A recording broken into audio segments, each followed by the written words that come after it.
studio with the Breakfast Show, Simon Viger.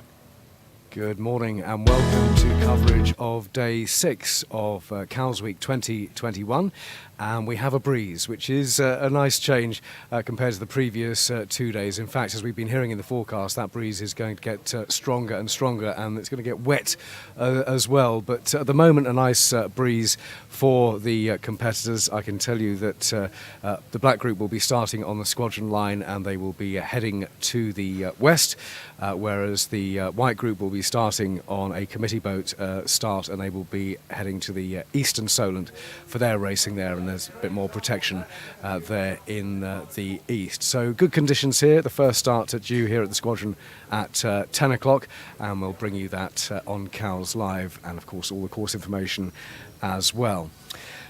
It's the Thursday of Cows Week that we are going to pay our respects to a great supporter of this regatta, His Royal Highness the Duke of Edinburgh, who died earlier this year, a competitor for many, many years here at Cows, and a keen spectator as well. In recent years, I saw him here on the platform at the Royal Yacht Squadron, where he was Admiral. He came down most years to see what was happening and to go out on one of the committee boats. And Roger, back in the Cows Live studio, it was great to see him here when he was coming to the squadron and indeed touring around the town. Indeed, and his legacy, I think, was the fact that he knocked a few heads together, didn't he, in the 60s, and said, actually, you could make this regatta a little more successful if you all worked together. That was his lasting legacy, wasn't it, Simon? It was, because back in the 50s and 60s, there was a week of racing, but there were different start lines on different days, different sailing instructions, different start times, and it was the individual yacht clubs like the Royal Yacht Squadron, the Royal London, the Royal Thames, the Royal Southern and so on, running their own racing. And it was the Prince Philip's idea, and presumably he discussed it with lots of his fellow competitors, to really get it streamlined and have one race committee and one start line, and have the same sailing instructions for the whole week. And so Cows Combined Clubs was born, and to this day all of the race officers who are volunteers are here at the Royal Yacht Squadron and in the bunker as well, sorting out the race courses, the protests, the organisation of the whole event under one umbrella of Cows Combined Clubs, and all of the clubs are part of that. I can't imagine, Roger, what it would have been like to commentate back then when you had different start lines on different days, and indeed different sailing instructions too. It would have been even more complicated. I guess we also have to thank him for bringing Britannia to be the guard ship for many years here at Cows. He would have presumably suggested it. Well, yes, I mean, he loved Britannia, and the Queen loved Britannia as well, and it was a familiar sight here, moored in Cows Roads for many years, and of course the base for the royal family when they were competing. Princess Anne, a regular competitor here as well. And yes, we would have the Royal Yacht Britannia and a guard ship from the Royal Navy moored in Cows Road. So, as you've been hearing on Cows Live this morning, it's great to see the Royal Navy back for the first time since Britannia departed.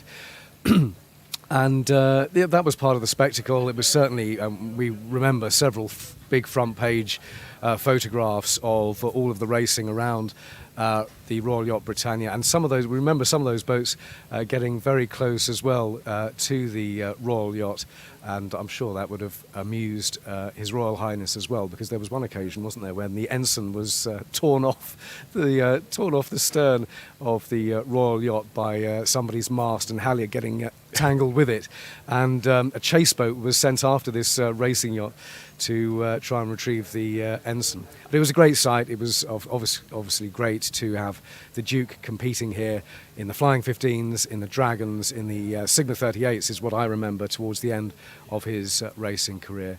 He died earlier this year at the age of 99, a great supporter of Cows Week, spectating almost to his final year here at Cows, and we pay tribute to him. It's been a pleasure to have him associated with the event, and I'm sure his legacy will continue to live on, won't it, Simon? Oh, absolutely, yeah. And the racing here at Cowes is absolutely part of that legacy, along with the Duke of Edinburgh's award and many other charities.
One minute silence in memory of His Royal Highness Prince Philip, the Duke of Edinburgh. And Roger, I was very lucky here at the squadron with our commentary position to twice interview His Royal Highness here on the squadron platform. The first time I will never forget, because I knew he was here and he was being shown around by his race officer colleagues and his fellow members of the Royal Yacht Squadron. But there was one particular member who was a great friend of Cowes Radio, and he sort of pointed the Duke towards our commentary position here. I was yabbering away, as usual, and the next thing I know, the Duke of Edinburgh was standing right next to me, and somebody's put a microphone in his hand, and it was like, oh, right, I better think of some questions. And in full panic mode, the only introduction I could think of, Roger, was to say, well, you meet all sorts of people up here. and he gave me a look that said, who the hell are you? What are you talking about? But we went on to have a really nice conversation about his racing here at Cowes, why he loves sailing, and all that sort of thing. So it was great to have him as one of our guests in the early years of Cowes Radio. He was a passionate supporter of sailing. He was, of course, a naval man. He had a very promising career in the Royal Navy in the 1950s, and the premature death of the King meant that, well, he knew that he had to leave the Royal Navy to act as consort to his wife, the new Queen, and of course that only recently ended, but very early in her reign, I think at the beginning of her reign, he was appointed Captain General of the Royal Marines, which was a very dear military association for His Royal Highness. And you know that the Royal Marines have a band, the band of Her Majesty's Royal Marines, and they have an official march, and you may well recognise this tune because this is the band of the Royal Marines playing their march.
The band of Her Majesty's Royal Marines playing their march, A Life on the Ocean Wave, and I think that the Captain General of the Royal Marines, His Royal Highness the Duke of Edinburgh, who was Captain General from 1953 onwards, would approve of that. Now, on to the racing here at Cowes today. We will get races underway on time. We won't have the postponements as we had in previous years, previous days, I should say. On the squadron line, we will have the black group, and they will be heading to the Western Solent. And on a committee boat start line, it will be all of the white group boats with a committee boat start, and they will be racing in the Eastern Solent with a bit more protection there, because as we've been hearing, the forecast is for strong winds. Let's get the latest Musto race briefing from the regatta director, Lawrence Mead.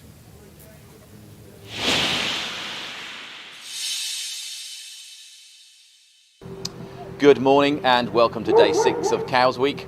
A different day entirely today, southerly, windy. We'll get to the wind with Fiona in a moment, forecast. First of all, just a quick comment on yesterday. Obviously for some of the classes, a very difficult day. Some of the white group classes, we've got Graham Bailey joining us in a minute, who was in a Dragon, and they did have southwesterly all day. Some of the rest of you did start and race well in a southeasterly, and we had planned to shorten all of those black group boats over on the mainland shore yesterday, but frankly the spinning plates didn't spin fast enough, and we ended up with quite a few classes coming back to the squadron, some of whom did make it back and got good finishes, and a few classes didn't.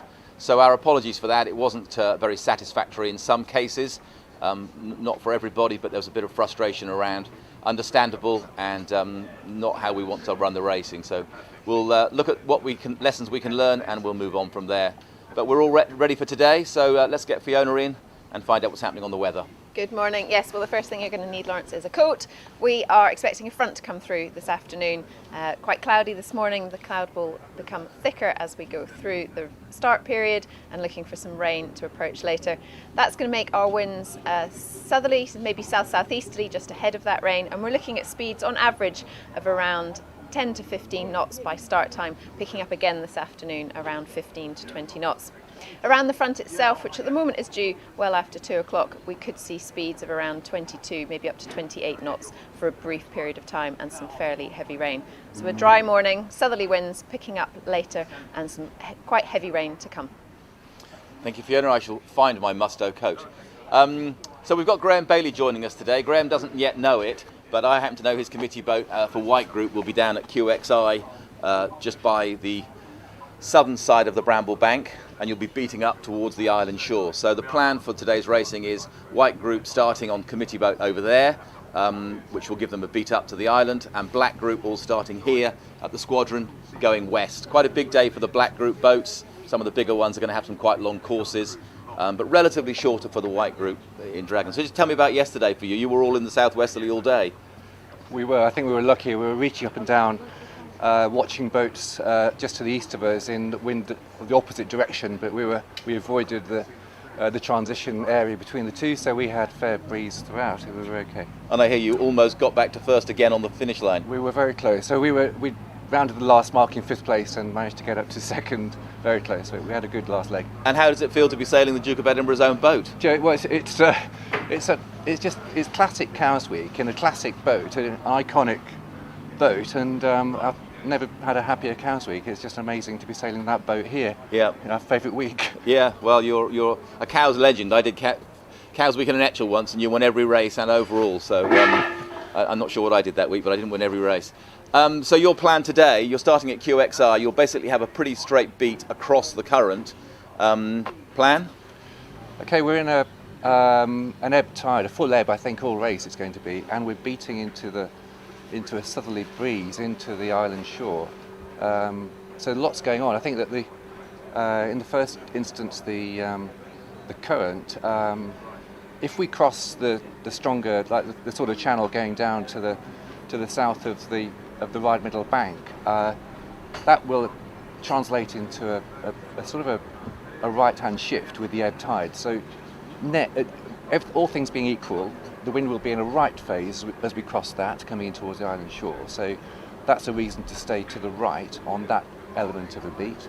But then wind-wise, it'll be very shifty because we're coming into the approaching island shore, and generally the wind further to the east, we expect it'll be further to the left, further to the west, it'll be further to the right.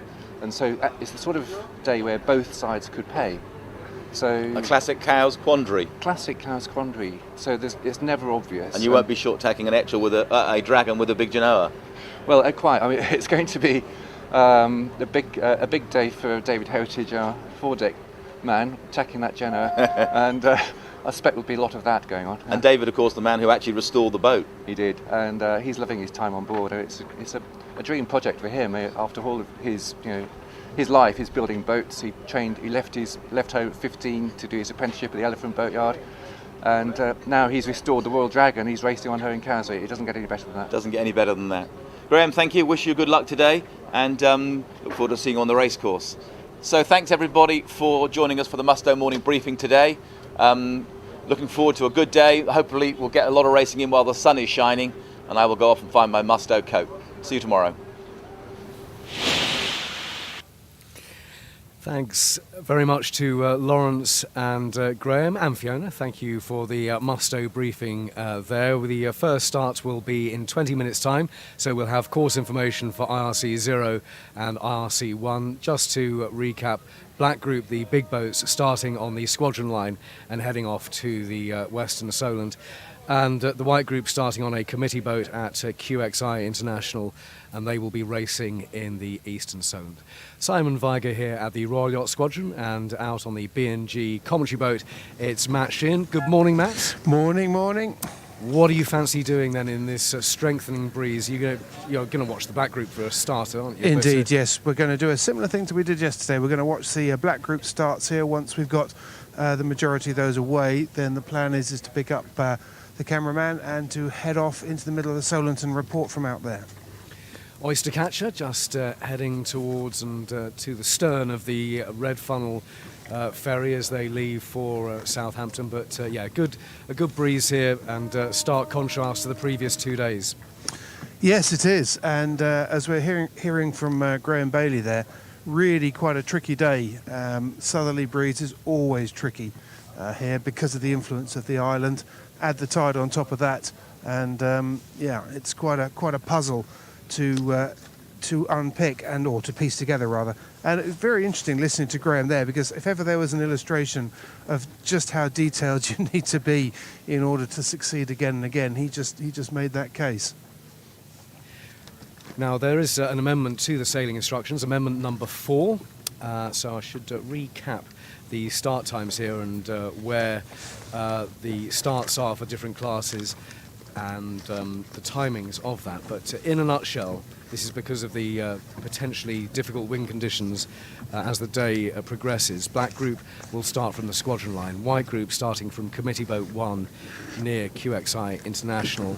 The Contessa 32 class have only one race scheduled. So the start times on the squadron line, IRC 0 and IRC 1, starting at 10 o'clock. And then almost every 5 minutes we have starters for all of the big boats in Black Group, right down to the club cruisers at 11:35. So that's a race start schedule of more than an hour and a half here on the squadron line. The White Group committee boat starters will be getting underway at 10:30, and they will continue through until 11:45 with the XODs starting out on the committee vessel. Now, before the starts get underway, let's hear and see more of our interviews from yesterday's racing, and also the Royal Naval presence here in Cowes. We heard from the commander earlier on the breakfast show, but we've also been speaking with 2 of the crew of HMS Ledbury, which is the Navy's oldest serving vessel. We spoke with Seawoman Evans and Seaman Stevens.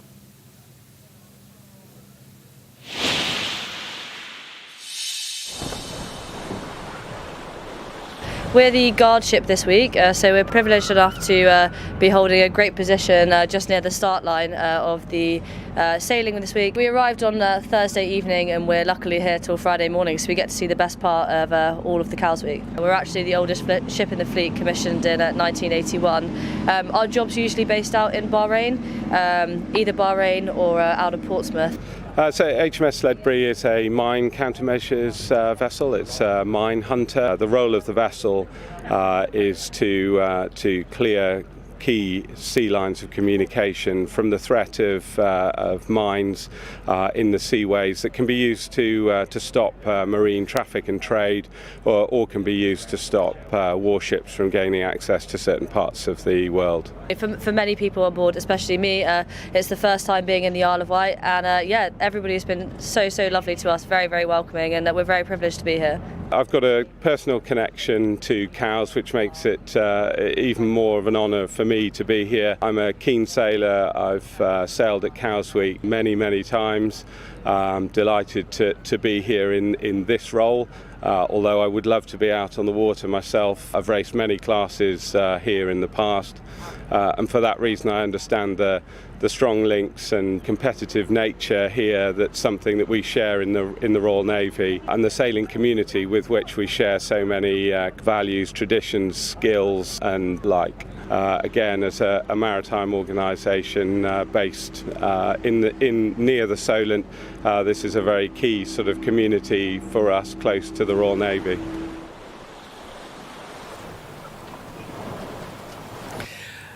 The crew of HMS Ledbury, there, well, two of them, moored here in Cowes Roads, and it's great to see the Royal Navy back at this great regatta for the first time, I think, since 1997, which is the year that Britannia departed.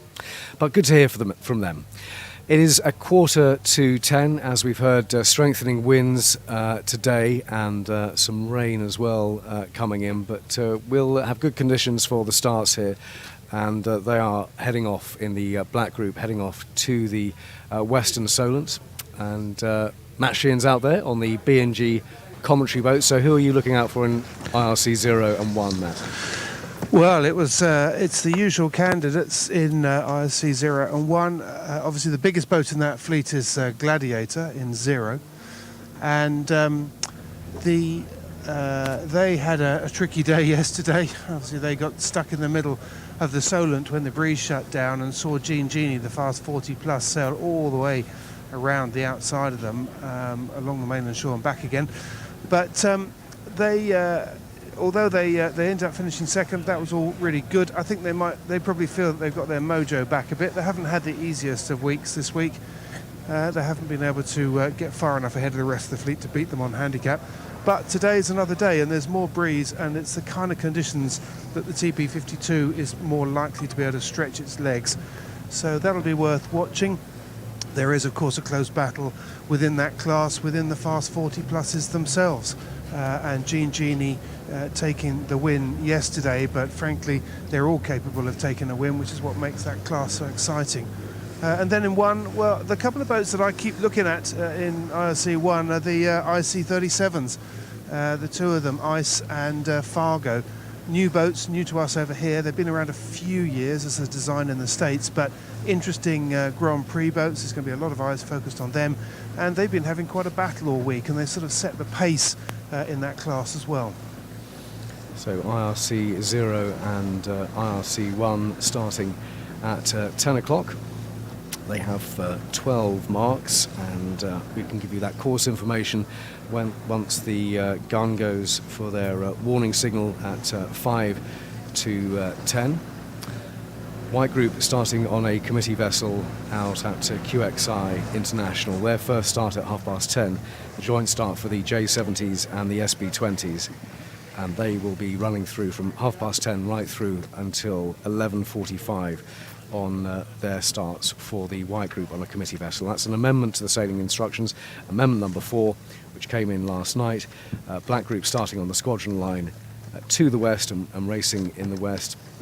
And then the committee boat starters will be all of White Group, who are out at QXI International. Right, some more people to catch up with. Lawrence and Barney are sailing and in the SB20 Sail Navy, and they've been telling us about the association of with the Royal Navy and Cowes Week. My name's Lawrence. I'm the skipper of the Royal Navy's SB20 Sail Navy. We've come this week with a fairly diverse crew, some beginners, some intermediates, and myself, who's been around the block a little bit. Some ups and downs, some really good positive mid-fleet finishes, but also some races where we've got a bit of a learning curve to go on. This week has been a really good example of the way that the Navy offers sailors opportunities to develop themselves both inside and outside of their work. Lawrence has brought me into the fold with this. I'm completely new to sailing, and truth be told, I hadn't sailed at all up until 2 months ago. So it's been a real baptism by fire. But yeah, I've enjoyed it. There have been some moments where it's been a bit hairy, and the weather's closed in, or things haven't gone according to plan. But there have also been some epic moments when it's been a real joy. So I've loved it. Yeah, I think it's certainly been. It's physically exhausting being out there, concentrating for such a long period of time. It shows that sort of the mindset and all the experience that certainly, from my opinion, people that are in the military have is really applicable here. So I'd really urge anybody else that's interested to get involved, because it's a fantastic sport. We've sort of proven the concept that we can take very, very new sailors or people who've never sailed before, and within a matter of months allow them to come to one of the most prestigious regattas in the world and have excelled here. So it's been a really, really good testament to the Navy funding people in their development outside of work, which I'm really proud of. I think there's obviously a strong heritage and tradition between Royal Navy sailing and Cows Week, and we'd like to continue that for a long time. So the more sailors we can get out of here, the better, really. Lawrence Hodgkinson and Barney Vowles of the Royal Navy sailing on Sail Navy in the SB20s, and they will have a committee boat start today. They won't be starting on the squadron line. It's 10 minutes to go until we get our first starters here, and they are zooming around. Can't see any white group boats heading out yet. Ooh, there is a J70, so they're off for their committee boat start. Yeah, J70's heading out towards the committee boat at the moment, and they'll be followed by the Darings and the Dragons as well. But all of white group starting at the committee boat today, and black group starting here on the squadron line. So we heard about the difficult racing yesterday. Matt, what were the highlights for you, though? Because you certainly, out in the B&G commentary boat, you certainly saw some big spinnaker action, didn't you? Yeah, it was good. I mean, I think that the overall highlight for me was the fact that we got racing underway, because it was a long wait, and and it's always difficult, especially when you've had a previous long wait the day before, and people's will to race starts to sort of weaken a little bit. But they got them out there. It's a very difficult situation for the race committee to run in such a big event in such tricky conditions. But yes, there were a few problems, a few difficulties, but in the end the bulk of the fleet got some racing in, and that was for me, that was actually the highlight of it. And of course the battle for the Britannia Cup, which turned into an absolute thriller all the way to the line. Yeah, you saw the action close up, didn't you? And it was right to the end, and a sort of split in the fleet about what the best course was. Indeed, yes. Well, Gladiator looked like she was in really good shape to win the Britannia Cup. She only had probably 5 miles to go towards the finish on a 17-mile race. Maybe it was less than that. Sailed into a hole as the breeze shut down, and ended up with one of the smaller boats, Jean Genie, the Fast 40 Plus. Huge amount of experience on board that boat. Took a completely different route around the mainland, all the way around her, all the way around Gladiator to beat her at the line. One thing I should say was that for anybody who was listening yesterday thinking, that Sheehan guy, he was talking about the possibility of Jean Genie having infringed a rule. In fact, at the end, it all got pretty interesting, and it was Gladiator that nearly missed going around the correct side of a mark at the end, and in an act of good sportsmanship from Jean Genie, who had clearly beaten Gladiator, there's no way Gladiator was going to get past them, shouted out to them in the final metres to the line, "You've gone the wrong side," and it was Gladiator that dipped down below the mark and then got round to actually get a clean start. So that was pretty sportsmanlike from them, but at the time I wasn't entirely sure whether Jean Genie had gone around that mark, but when I reviewed the drone footage, they had, and they won the trophy. Arcus with you, but they're not starting at 10 o'clock. They have a start in 10:15, I think, for them. Yes, indeed. Well, they've been having a hell of a week so far. They've been leading their class in IRC 3. And look set to carry that on. But today is a different day, as we say. There's more breeze, trickier tactical decisions, It's very gusty out here, as Fiona was telling us this morning in her weather briefing, that it's going to be gusty as the wind funnels down the Medina, and it certainly is. So I wouldn't be at all. So it's one of those days where you can actually pick the wrong sail choice based on the breeze in the river, and then get down to Gurnard and discover that it's a completely different set of conditions.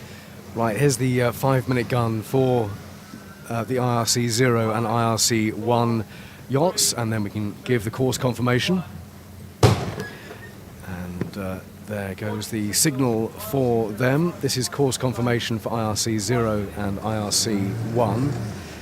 East Bay starboard, Kilburn and Strode Patents port, Saltmead starboard, Powderburn port, Caldwell's estate agents starboard, Colton port, Sconce port, Hall Hunter port, V port, Sconce port, craftinshore.com starboard line. The squadron finish line for IRC 0 predicted in at 22 minutes past 1, and they are heading out west, Matt.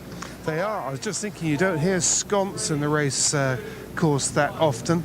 Sconce being right down past Yarmouth just before you go through the Needles Channel, and it's just down on the southern side down there. Just remind me, Simon, what was the first mast again? East Bay starboard. Yeah. And then Kilburn and Strode Patents, which Okay. is over towards Yeah, that's Bewley. off the Bewley River. Yeah, Kilburn Patents, and then Saltmead. okay, that's all I need to know. That's fine. So it's a sort of fast fetch from the start line round to Gurnard.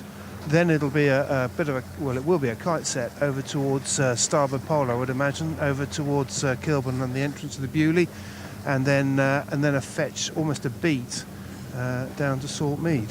So quite a rapid change. A few changes of gear going to be required.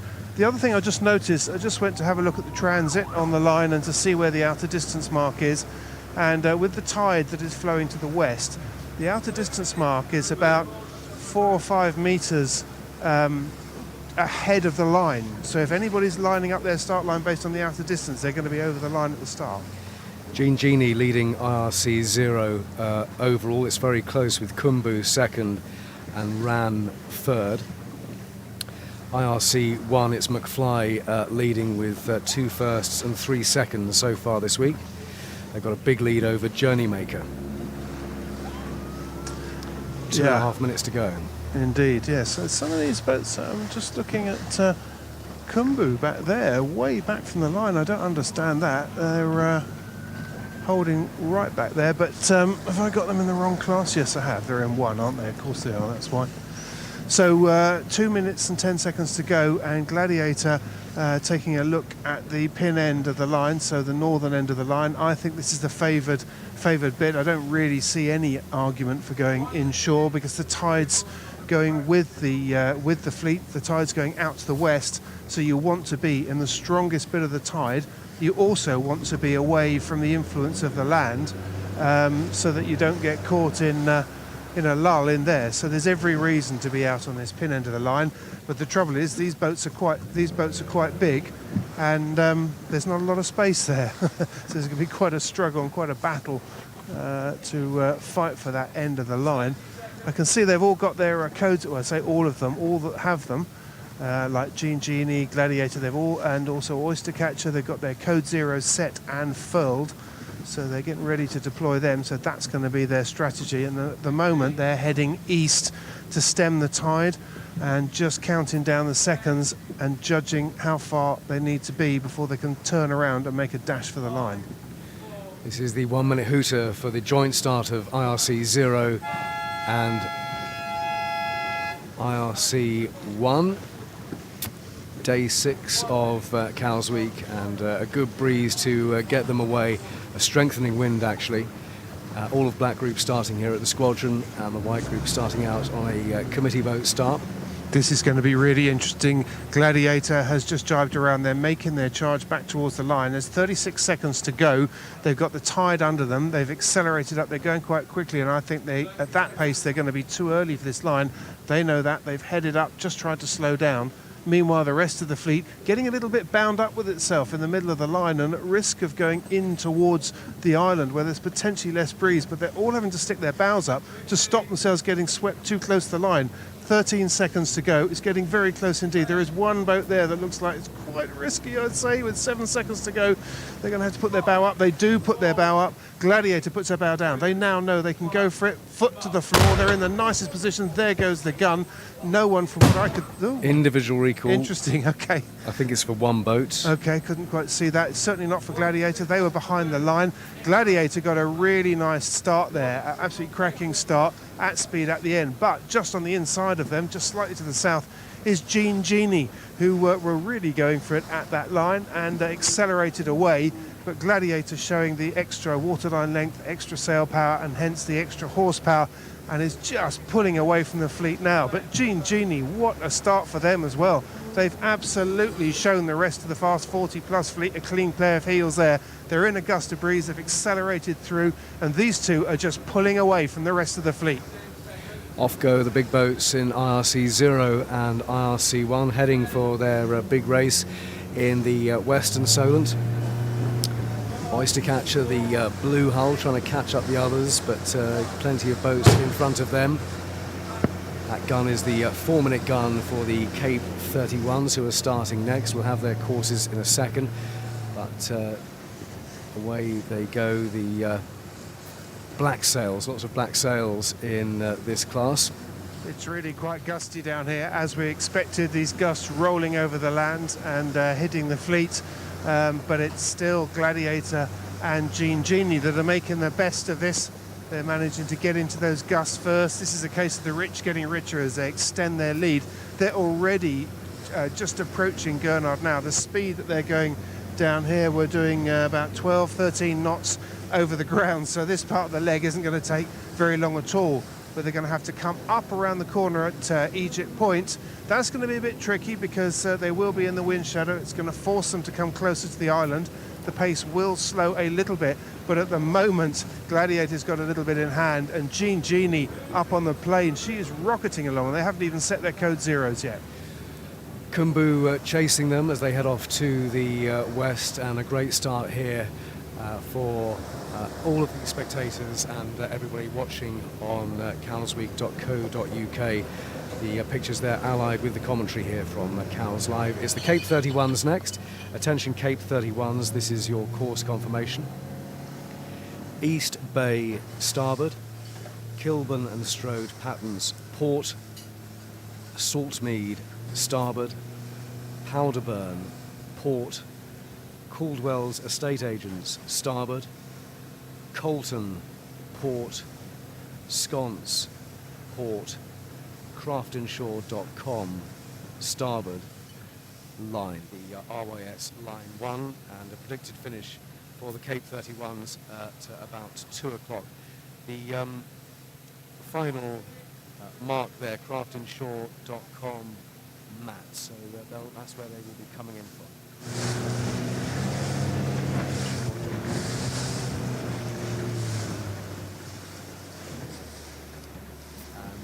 Cape 31 starting in a minute and 40.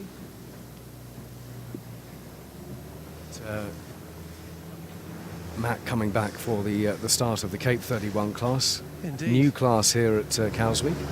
Yep, new class 31 of 31 footers, very aggressively styled 31 footers, and in the racing world, certainly on the south coast here anyway, there are a lot of people looking at these boats because the sport's been lacking a Grand Prix 30-footer in many ways. Now I can feel I'm going to get shot by a number of people for saying that, because there is the high performance 30 class, and that is a great class, but this is a fleet of much more aggressively styled boats that are one design as well as capable of doing handicap racing as well.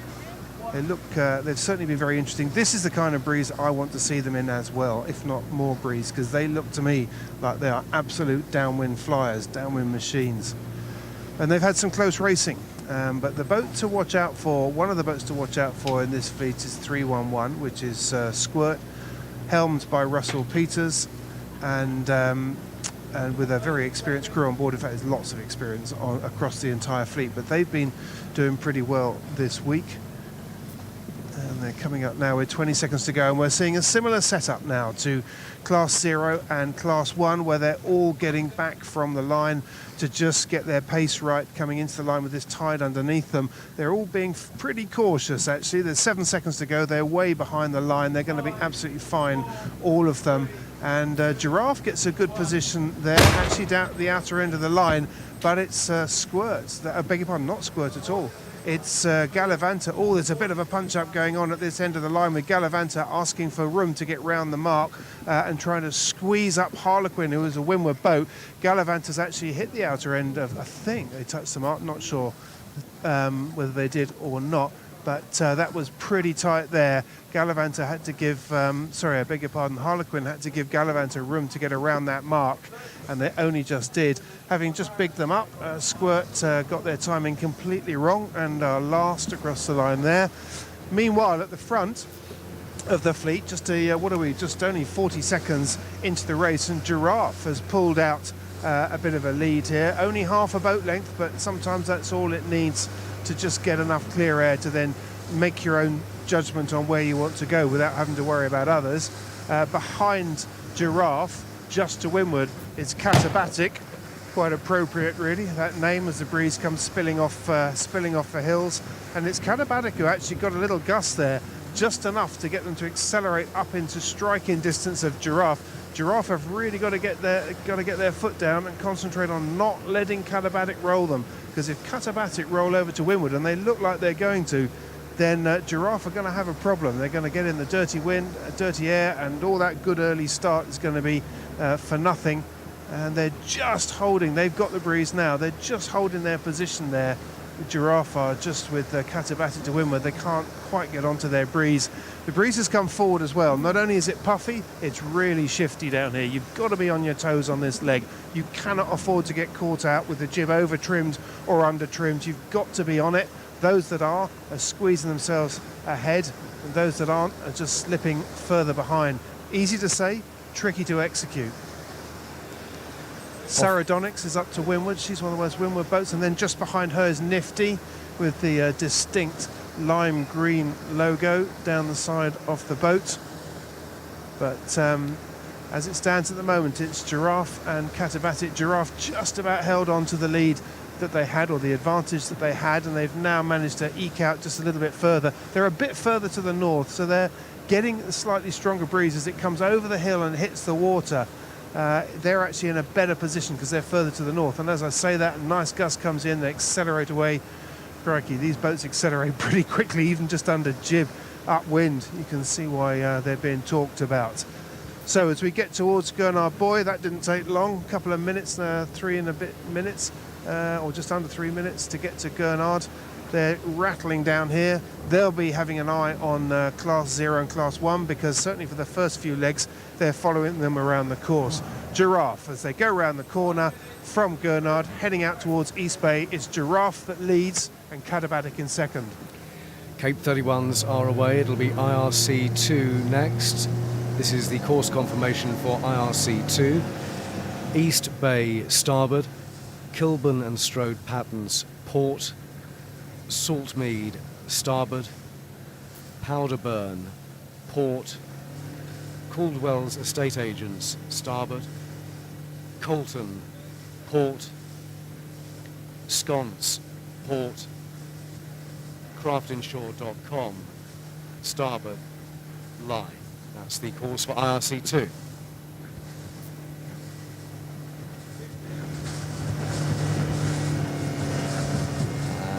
They are getting ready for their start with a minute to go as Matt heads back to the squadron line for the start of IRC2. This is their 1 minute hooter, and Matt out there on the B&G commentary rib, and a good breeze for these starters, and a forecast for it to strengthen, Matt.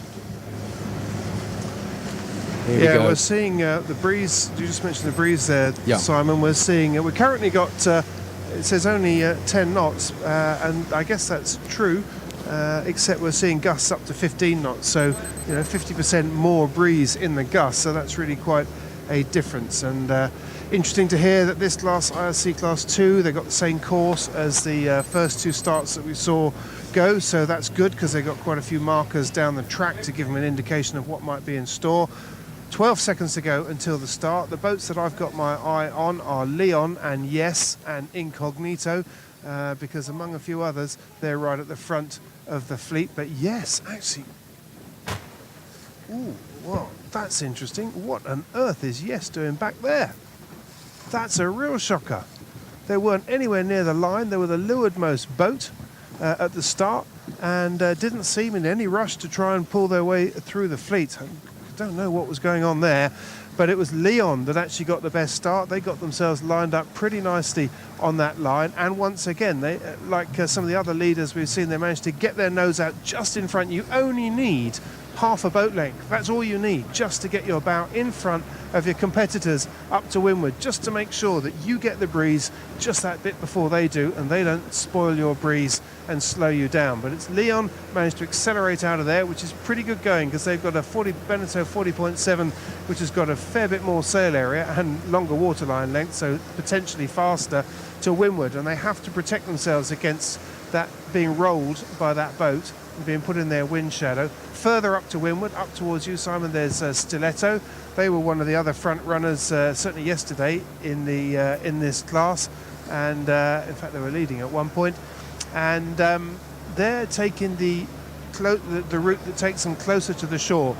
Potentially a riskier route, I'd say, because there's just not that much breeze in there compared to coming further out. But they're not troubled by another boat to windward. But Leon holding on really well here. They're really the Beneteau that's to windward of them, 1859, is not making any progress over the top of Leon at the moment. So at the moment, David Frank says Leon is in a really nice position here and set to capitalise on any gust. They've now pulled themselves out another boat length in front of the Beneteau, so that's not an issue. But we've gone through a quieter patch now, so the pace has slowed down a little bit compared to the speed that we went down here with IRC 0 and 1, which was about 12-13 knots. This pace over the ground is about 8 knots down here, so quite some difference. Part of that's because the boats are smaller, and part of it's because it's just gone lighter, but it's not going to last for very long, because I can already see the dark coloured water ahead. There's a couple of big puffs on the water, and as I say that, Leon picks it up, but so does Incognito.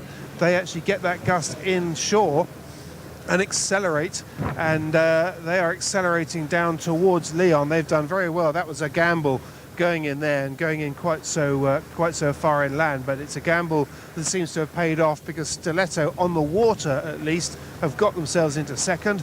Leon's struggling to keep pace, but they are, just as they come shooting down towards the Gurnard buoy. Then they'll have to poke their noses up just a little bit, just to get round East Bay. That's a tricky tactical call as well, because they're going to be being swept sideways on the tide. So you're going to need to stick your bow above where the mark really is. Quite a tricky judgment. And Leon, as we go around the corner, it's Leon who has just got the lead over Stiletto at the moment. Stiletto right on their tail. So at the moment, in this very closely fought class, it's Leon, on the water at least, it's Leon and Stiletto that lead the fleet. And yes, chasing them. We will see how that develops through the course of the day. It's IRC 3 starting in a minute and a half. Here's course information for IRC 3. East Bay starboard, Kilburn and Strode Patents port, Saltmead starboard, Lademark 8J port, Hampstead Ledge starboard, Berthon port, Black Rock port, craftinshore.com starboard line, the squadron finish line for Black Group. They are predicted to get back at 1:15, and IRC 3 now, I think all of them heading away from the line as the B&G commentary rib zooms back to get the start of IRC3. Who are you looking out for here, Matt? I was just trying to remember that myself. Right. Just trying to remember who the. I don't know if you have the overall scores there. Get those up now. In IRC3 overall, it's Arcus. Oh, of course it is. Yes. They've had 4 wins. They've got quite a big lead over Elaine again, and then it's Joseph Hamble. So it's Elaine. We've got 10 seconds to go, and Elaine again is in a very nice position there. They're actually pretty close to the line. I'd say the whole fleet is pretty. In fact, the whole fleet is really line shy. They're way back from the start line. There goes the start gun for IRC3, and they're way back. The only boats that really made a close run on that line was Elaine again, 1250, the distinctive JPK. Arcus were playing it really conservatively there. I guess with the number of wins that they've got in the bag, they don't need to risk anything else, so they've started conservatively. They are in a nice position. They're out towards the pin end of the line. They're in clear air. It's fairly quiet actually now. The breeze has just dropped for a bit down here, but Elaine again just to windward of them. They're not close enough to trouble them really, but it is a race between these two. And then a few boat lengths back, probably 3 or 4 boat lengths back, maybe 5 boat lengths back, is Joss, the distinctive lime green boat. They're just behind them, and I'm just looking out for any of the other candidates there. We've got a J105 just behind, but really this is a much more spread out start, largely because people were just holding back and not willing to risk being swept over the line, and you can understand that because it's a long way back against the tide if you've got to turn around and go back. But we haven't seen that for a little while. But it's Arcus who were a little bit back. I mean, Elaine again got the best start, but actually they're starting to be overtaken now by Arcus as we slide down here. Big gust comes through, Arcus heels over a bit, crew hike a little harder. There's going to be plenty of that today. They're going to be quite sore, I should imagine, by the time they get back. It's a long beat all the way down to the west. But Arcus leading the field, and Elaine again to windward. Not much is going to change at this stage, I would say. They're nearly at the Gurnard buoy. That was quite a quick passage actually, given that there wasn't much breeze. I think the tide's building a bit now. I think we've got a little bit more tide going to the west. Oh, and it slows down. In fact, the breeze just goes into a lull there. Elaine again just keeps the speed on a little longer than Arcus. Now Arcus has got it back, and they're starting to accelerate out. Interesting. So they're heading to East Bay, same place as the class in front, and indeed all of the classes that have started so far, where they'll go around East Bay, and it looks like they're setting code zeros and flat spinnakers to head across to Bewley. That's going to be quite a tight reach across there, particularly with the tide sweeping them down to the west. They can afford to sail a little bit freer, but nonetheless, it's still quite a tight reach across there. So IRC3 are away. We've got a gap in the racing starts now till we have Performance Cruisers A starting at 10:25. It's just gone 10:15 here on Cows Live. Let's get the latest forecast with Fiona Campbell. Good morning. Well, we have a southerly flowing over the race areas at the moment. It's slightly more south-southeasterly for those in the east and a bit more in the south, maybe even south-southwest for those heading west. And it's particularly light off the squadron line here, but soon picks up when you're away from the lee of the island shore.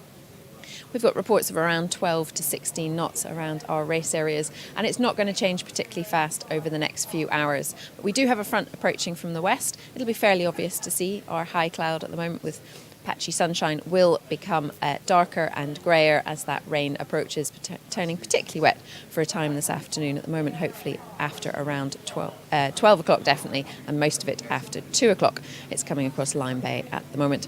So wind speed wise, we should see an increase in wind speed up to a good 14 to 18 knots over the next few hours, and possibly up to 22 to 28 for a brief period this afternoon, with rain to come later. Fiona Campbell, Cows Live. The weather brought to you by 7-Star Yacht Transport, worldwide leader in yacht transport. The next gun we get is not a start gun, it is the 5-minute warning signal for Performance Cruisers A, and we'll have that course confirmation for them. Their pink flag, bright pink flag, about to be hoisted here at the Royal Yacht Squadron. 30 seconds, says the race officer. Performance Cruisers A, they're going to be starting before the HP 30s, the J109s, then we've got IRC 4, IRC 5, and then it's the quarter tonners, IRC 6, Performance Cruisers B and C, Contessa 32s, IRC 7, Sunsails, and then the Club Cruisers will be the final starters here at the squadron. But this is the Pink Fleet starting at 10:25. The Performance Cruiser A class with 8 entered, and here's course confirmation for Performance Cruiser A.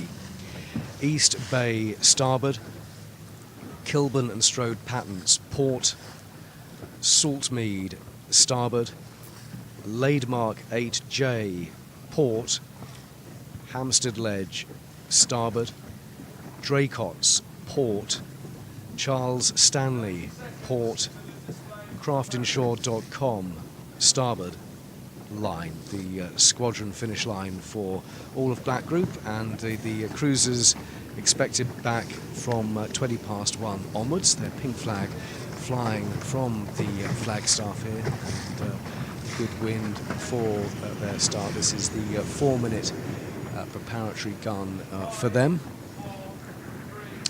as other classes check out the line. And that is the preparatory signal for the Performance Cruisers A. Commentary here on 87.9, it's Cows Live, and online, of course, cowsweek.co.uk for the TV feed with our commentary and some great drone shots over the Solent. Do you have the drone pilot with you today, Matt? No, he's on the land. Oh, is he? Yeah, he's actually flying it from the end of the breakwater wall, actually, by the squadron, the new squadron harbour. He's flying it there, and then I shall be nipping in and picking them up to head off down to West Solent to go and watch some of the racing down there. And I must tell you and remind you that tomorrow you've got an XOD commentator with you, Roy Froud. I'm not sure whether I've told you this or not, but you do have a guest commentator out there tomorrow with the XOD class. He's very keen to see all the other classes, but the XODs are his thing. Good. So we'll have to organise a rendezvous time that would suit you, Roy, for that. That would be good. A place of your choosing. Just doing the admin here on Cows Live on air, as always. We do the menu for the supper and all sorts of things on there. I just find it remarkable how you memorise all those starts and just bring them up like that. I mean, you must be up all night rehearsing that. I do. All year, in fact. Mrs. Weiger loves it. Particularly my craftinshore.com port. I'm just sitting bang on the line here, just looking at the transit, just to see where that outer distance mark is in relation to the line, because the tide has increased quite a lot now. The tide is running at 2.5 knots out here, so a fair old rip to the tide, and that means that the outer distance mark, which is just anchored to the bottom of the Oggen, is being swept a little bit further down because of the strength of the tide. So it's meant that actually that mark is now a good 10, probably more than that, 15 metres ahead of the line. So you definitely don't want to be using the outer distance mark as your guide as to exactly where the line is, because it ain't there, it's behind it, which is probably why, and I'm sure that hasn't escaped the attention of all these crews, which is probably why they are just running scared to the east. Well, maybe not scared, but they're all heading way to the east. I mean, they've only got 1:20 to go until their start. It does seem quite excessive to be up there, but you don't, having said that, you really don't want to be over the line at the start here, because as we keep saying, it's a long haul back against the tide to clear yourself again. So it's better to get it right first time. Coming up for the 1 minute now, as we can hear. That is the 1 minute to Performance Cruiser A. And Panther and Baby X are both on 9 points at the moment at the top of the Performance Cruisers A. class overall. It could well be Panther's day today as well. I mean, just on weather conditions. I mean, that is a relatively light boat. So's Baby X, but Baby X is more of the performance racer cruiser, whereas Panther is one of the Mum 36 class that was designed and built specifically to be the third boat in the Admiral's Cup many years ago, and was quite ahead of her time, and quite a quick sprinty boat. But they look like they're choosing to take the inshore route, and down with 10 seconds to go, the boat that is furthest down towards the pin end is in fact the Shipman 50 Zephyr, and they are just steaming along as they come towards the line. That's very nicely timed by them. That was pretty impressive, actually. They were literally only 2 boat lengths behind the line, which under normal circumstances would be far too far behind the line, but when you got the tide underneath you, that was pretty good going, because they were going at full pelt as they came towards the line, and they still are. They may well be one of the biggest boats, not the biggest in the fleet, but that was a beautifully executed start by the crew of Zephyr, who now roll into a bit of a lull and also a bit of a header. Their jib just flapping a little bit there. The bow goes down. They try and get their pace back again. Meanwhile, Panther, who you were just telling us about a little while earlier, chose to start closer to the shore in quieter conditions. Their time on distance to the line wasn't as good, frankly, and they are one of the smaller boats in the fleet, and they're struggling at the moment to keep the pace. The bigger boats are all sailing through at the moment.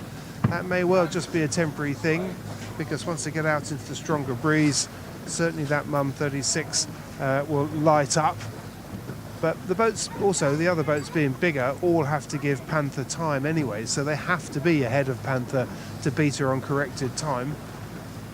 But quite quiet down here now. The breeze has just dropped. The whole fleet has sort of got themselves locked into, they're sort of focusing on each other a bit and trying to not get covered. And unfortunately, sometimes when that happens, you get locked into your private battle, and you do just the kind of thing the thing you were trying to avoid, and that's all get bound up together and heading inshore where there's less breeze, which is what's happened with this group here. They've also been compressed a bit, because the ones to windward have had to bear away a bit to get around that beautiful oyster that's at anchor, and they've had to slide down, so that's compressed the fleet. And now there's a bunch of 5 boats all in a little gaggle, all giving each other a bit of dirty air and allowing Zephyr, who's in clear air, to go heading off and extending their lead. But good example there, looking at Zephyr, as she's 3 boat lengths ahead of Baby X on the water. Good example there of the benefits of getting a time on distance right and starting at speed on the line and getting your nose ahead, because she's had a really clear passage all the way down here to Gurnard, and as the breeze starts to come back on, we've had a quiet patch, starts to come back on for Zephyr, she starts to heel, boat starts to accelerate a bit more. Meanwhile, the pack behind are struggling to get through a little quieter patch, and Zephyr gets it all her own way once again. Good start for Zephyr, the Shipman 50, and off they go on their race. The HP 30s will be next. Here's course confirmation for the HP 30s starting at 10:30. East Bay starboard, Kilburn and Strode Patents port, Saltmead starboard, Lademark 8J port, Hampstead Ledge starboard, Draycott's port, Charles Stanley port, craftinshore.com starboard line. It is the squadron finish line for Black Group, and the HP 30s predicted back at 1:30. So I think from then onwards it's going to be rush hour on the squadron line. White Group got a committee boat start today, and will not be finishing at the squadron line. They will be at the breakwater finish line. They're all out at a committee boat start. In fact, the first start out there is happening any second now, synchronised with this Black Group start at 10:30.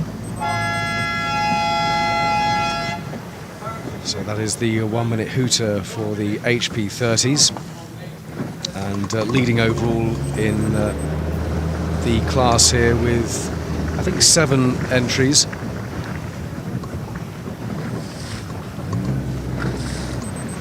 Is Toucan, and they've got 9 points, but Moral Compass have got 9 points as well, and they're well clear of the others. So Toucan and Moral Compass doing well at Cowswick. Toucan with the picture of the bird on its hull. 2801 is Toucan. Just taking a little bit dip back from the line. Toucan were leading the charge in towards the start line, but thought they were a little bit too close, so they went back. It's going to be pretty tight in this one. 7 seconds to go. I'm right on the line here at the moment. Oh, it's going to be tight. 3-2. Oh, goodness me! I think we're going to get 2 guns there. Yeah, will we? Individual yeah, thought so.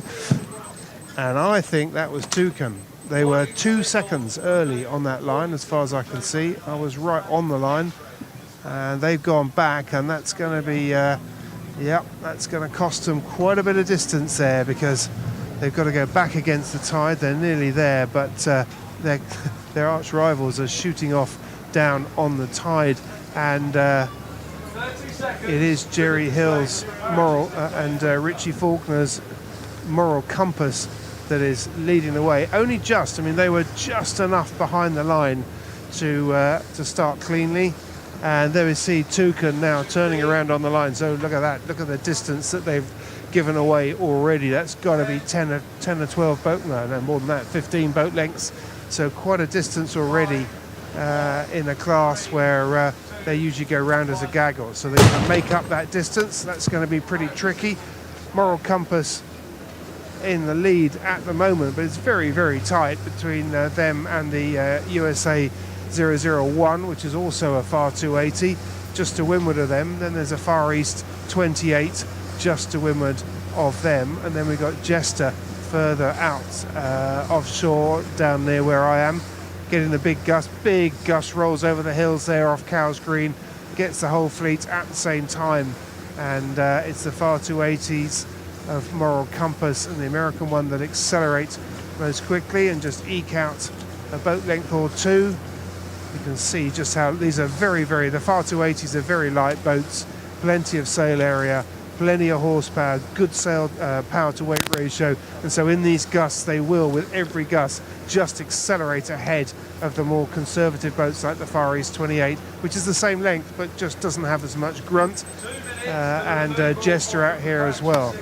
So still gusty conditions as they come down this shoreline. It's still a case of just watching for the puffs, getting ready to trim, to sheet on, to ease out, to change your heading. You've just got to be all over it down here, and if you are, you get rewarded with better speed and you're able to sneak out in front of your competition. But USA 01 is just putting the pressure onto Moral Compass now. They're just rolling up, they're just slightly overlapped on them now.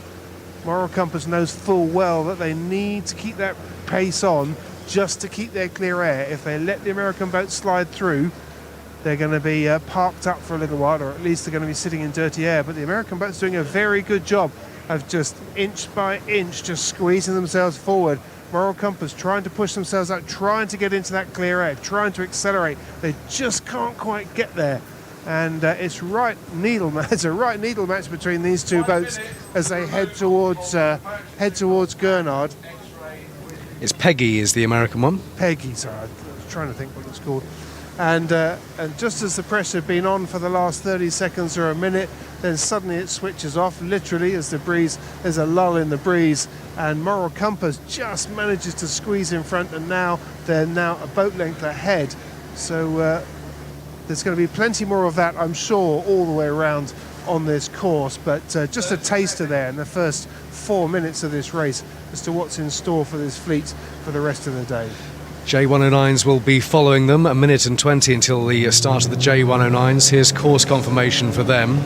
East Bay starboard, Kilburn and Strode Patents port, Saltmead starboard, Laidmark 8J port, Hampstead Ledge starboard, Draycott's port, Charles Stanley port, craftinshore.com starboard line. That is the squadron finish line for Black Group. J109's predicted back at 1:30, and they are now 45 seconds away from their starts. They're all now heading in towards the line, and they know those leading ones, they're going to be a bit early, so they bear away.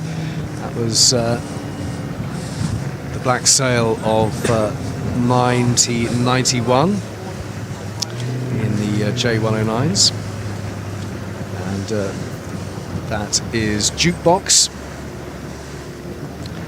Let's see how they do at their start. The leading overall at the moment is Jukebox, very close with Brown Teal in second. Final countdown for the J109s now. 8:80 is Brown Teal.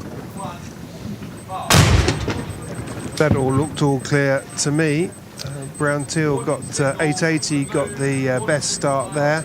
They were closest to the line and at speed, and just to leeward of them, further out towards the pin end, is Jukebox. Yeah, so the two pundits together there, but Brown Teal seemed to have a bit more speed.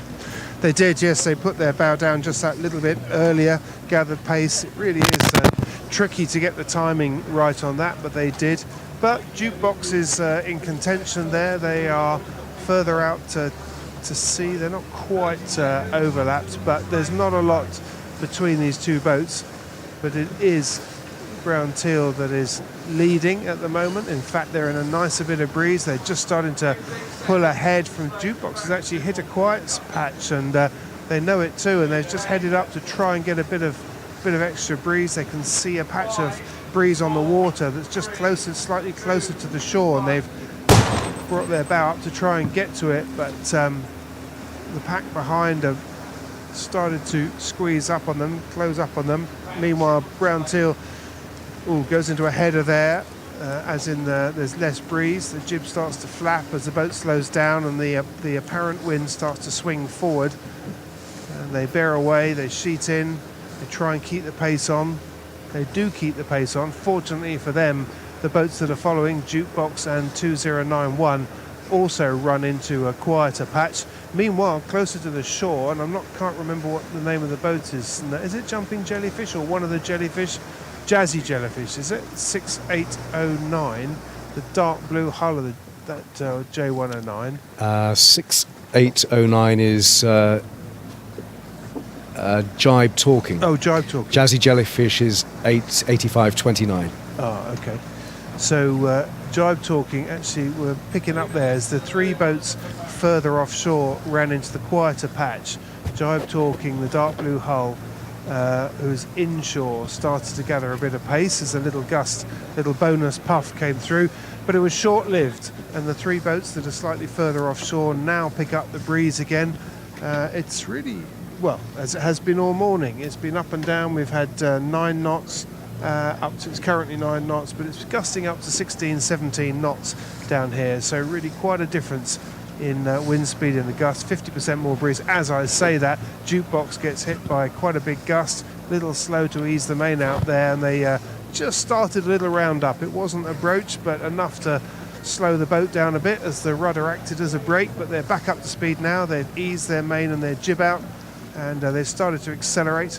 But a good example of why you've got to be all over the trimming on this leg to make the best of this gusty, puffy and shifty breeze. 2 minutes to go until the start of IRC4. Here's course confirmation for IRC4. They'll be following the J109s. IRC4, East Bay starboard, Kilburn and Strode Pattens port, Saltmead starboard, Laidmark 8J port, Hampstead Ledge starboard, Draycott's port, Hall Hunter port, craftinshore.com starboard line. Squadron finish line for the black group. They're predicted back at 1:30. It's going to be very busy at 1:30 if these projections turn out correct. The black group racing in the Western Solent. White group all starting. My beloved white group, they've left me. They've gone for a committee boat start, and they'll be finishing on the breakwater line after racing in the Eastern Solent and on the plateau. And that's the 1 minute hooter for IRC4. More black sails in this class, and leading overall, it's Jay Walker. Pretty close with Jackdaw in second. Brenda's Jay is third in IRC4. Big Gus coming out of the Medina with 30 seconds to go. And with it, most people turning up to face the east, and just making sure I don't get in the way of Malcolm Thorpe and King Louis. Big Gus comes across out of, as I say, out of the Medina. Some really quite big puffs actually. That's going to make the timing pretty hard. 8 seconds to go, and very close to line two. That was very tight on the line. Yeah, I think one gun. Is there going to be another? Someone's already. Yeah. There we one go. of the I can't see which one it is, but one of the 1720s with the jet black sails that actually declared mea culpa before the second gun even went. Actually turned round and headed back to recross the line. They were certainly at least one of the boats that was over the line early. They go back to recross, and the boat that started furthest out towards the pin end of the line is Malcolm Thorpe's King Louis, his J80. He's furthest out on the line, and the boat that is, I'm just looking to see, it's a J boat with black sails, 97L. I think that's Jay Walker, isn't it? That's Jay Walker, yeah. So, carry on. Sorry, 2947. 2947 is Jackdaw. They're underway as well. 2947, just looking out for them. Oh yes, got them. So at the moment, the two boats that I've definitely got my eye on is Malcolm Thorpe's J80 out here, because he wanted that pin end of the line. He was hanging out right at the end of the line on his own there. He clearly wanted the offshore route, and he'll be hoping that pays for him. Meanwhile, Jay Walker started halfway along the line and has also got a very good start, and they have got they're sort of even Stevens really between those two, although they're separated by quite a few boat lengths side to side. Jay Walker's just got a gust and has now accelerated as they pass that lovely big oyster, Midnight it's called, big oyster that's at anchor along the green, and it's Jay Walker that has the upper hand now. I have to say that start was probably one of the closest ones as far as being on the line on time. The whole fleet was there on the line. Very competitive start there. Whether that was by luck or judgment, I'm not sure. I'm sure it was judgment. But Jay Walker now going into a slightly lighter patch there. The boat comes upright. Sails start to luff on the jib. They sheet that in and they're off again, keeping a nice pace on there. They've now pulled out a lead of 2 to 3 boat lengths on 965, which I'm not sure what 965 is actually. Oh, La Vie en Rose, isn't it? That's right. So just 2 or 3 boat lengths on La Vie en Rose. Malcolm Thorpe is in his J80, is now trying to defend his wind from Premier Crew, the Cork 1720, that has accelerated up behind. The 1720's got more sail area, more horsepower than the J80, and is able to just keep making gains on J8 on the Malcolm's J80. But Malcolm doesn't want any dirty air, thank you very much, and he started to head up and protect his rights. The windward boat has to keep clear, so it's the 1720 that has to keep clear. But Malcolm's luffed up, made his intentions quite obvious that he doesn't want that boat coming over the top of them. But meanwhile, it's Jay Walker that slides past the race mark just off Egypt Point and make their way to East Bay in the lead. It'll be IRC 5 starting next, and they'll be following IRC 4. Here's course confirmation for IRC 5 with 1 minute and 20 to go until their start.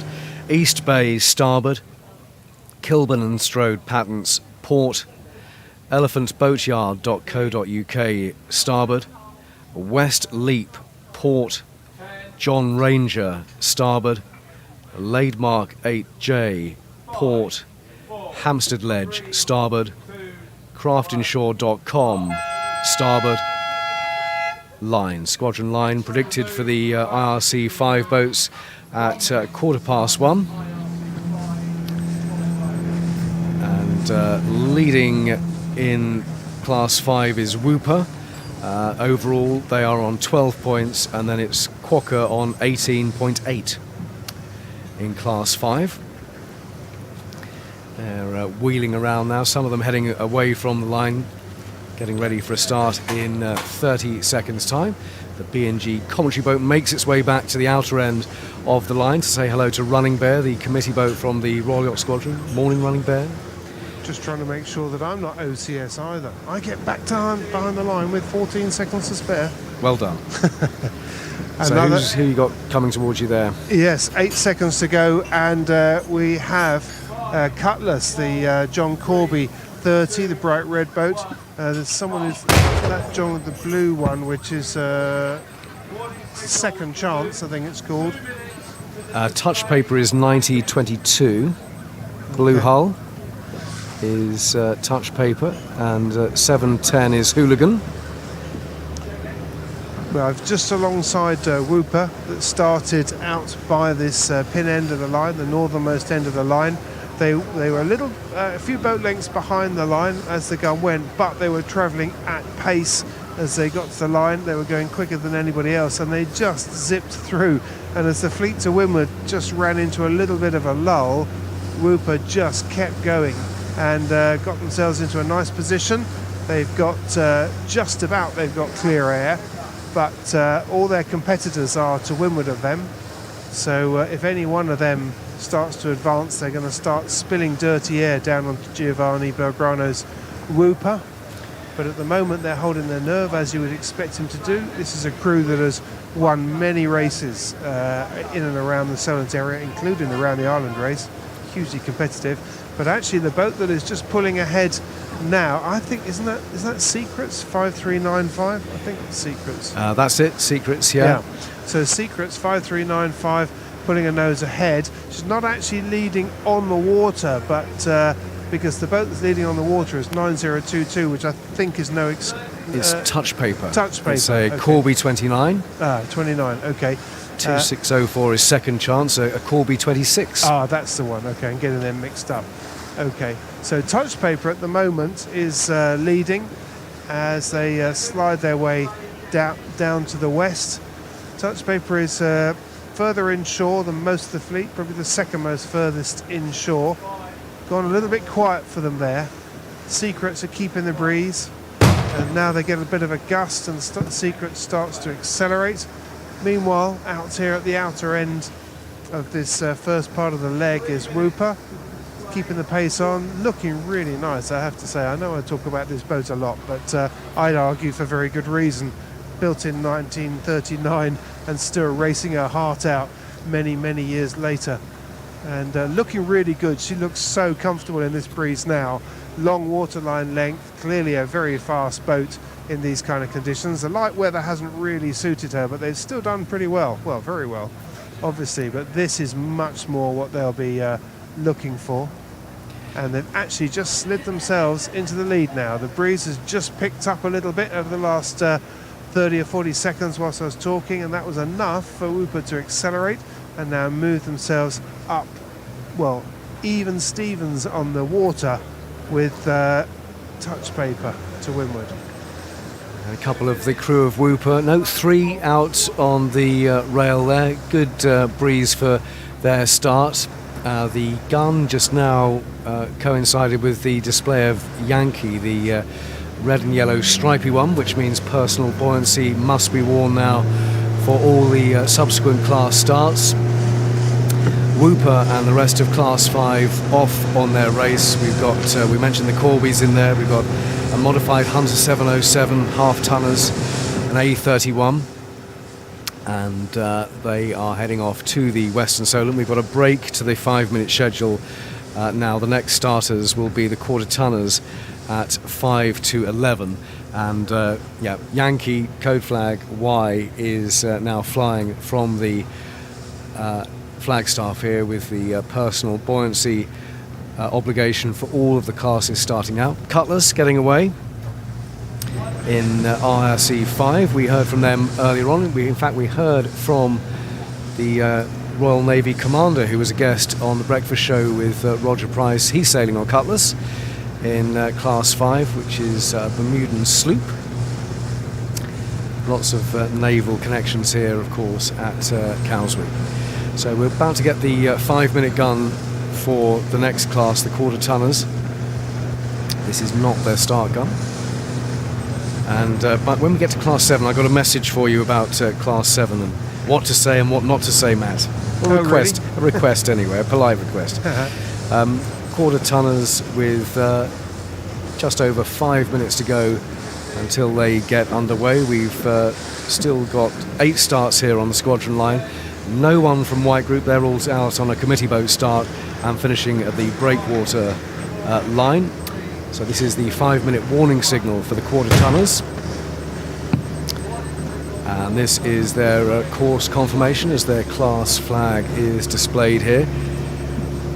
The quarter tonners, East Bay starboard, Kilburn and Strode Pattens port, Saltmead starboard, Laidmark 8J port, Hampstead Ledge starboard, craftinshore.com starboard line, and it's the squadron finish line predicted at 1:15 this afternoon. Quarter tonners getting underway just before 11 o'clock, and leading over all it's Bullet with an E on 14 points. BLT is second. They are 5 points behind them, and then it's Bullet with an I in third place. That's their 4-minute gun for them.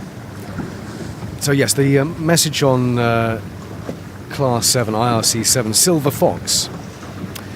And this is from Richard Cook and crew. Thanks very much for your message. Please don't say it looks like a Sonata. It's a Copland Fox Terrier, made in Ventnor on the Isle of Wight, designed by Tony Dixon and produced in the early 80s. So it deserves a mention. It does, absolutely. Owned and raced by a very proud Richard Cook and crew. Great coverage, particularly out on the water this morning. Thanks very much for your message. So yeah, Silver Fox, it's a Copland Fox Terrier. All right. Well, point noted, duly noted. It still does Yes. look a little bit. It looks No, a little no, bit like that. no. Anyway, what were they doing? They should have been racing rather than listening to me. Nothing to be gained from listening to me. We're very grateful for all of the messages and corrections and guidance on these matters. It's Indeed. much the same as the colour of the sails on the squibs, isn't it? I mentioned the R word once, but You're still scarred by that. I don't think I got away with it. No, that was a ticking off. It's good. Oh, it's good. That's what it's all about. We've got more guest commentators coming up to tomorrow, but White Group not on the squadron line today.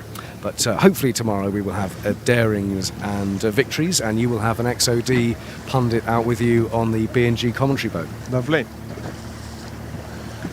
Well, the quarter tonners coming out here and having a little look at the line, and just remind me what 8788 is. I've forgotten what the name of that boat is. It's really nicely turned out. Green boat with a yellow transom. Theseus. Okay. Wonder what that was before. Not familiar with their work. Bullet 7891 is Bullet with an I, and they're third overall at the moment. There's another Bullet with an E, which is leading the class. The one with the I is Louise Morton, who's been racing quarter tonners for many years. I've had the pleasure of racing with her on board her boat, and of course her husband is Peter Morton, who's racing in IRC 0 with Genie. That's his boat. Pacifist is 7447, heading away from the line with a minute and 20 to go. 8051 is BLT, their second overall, just jibing there. And getting ready for their start. The quarter tonners now approaching the final minutes countdown.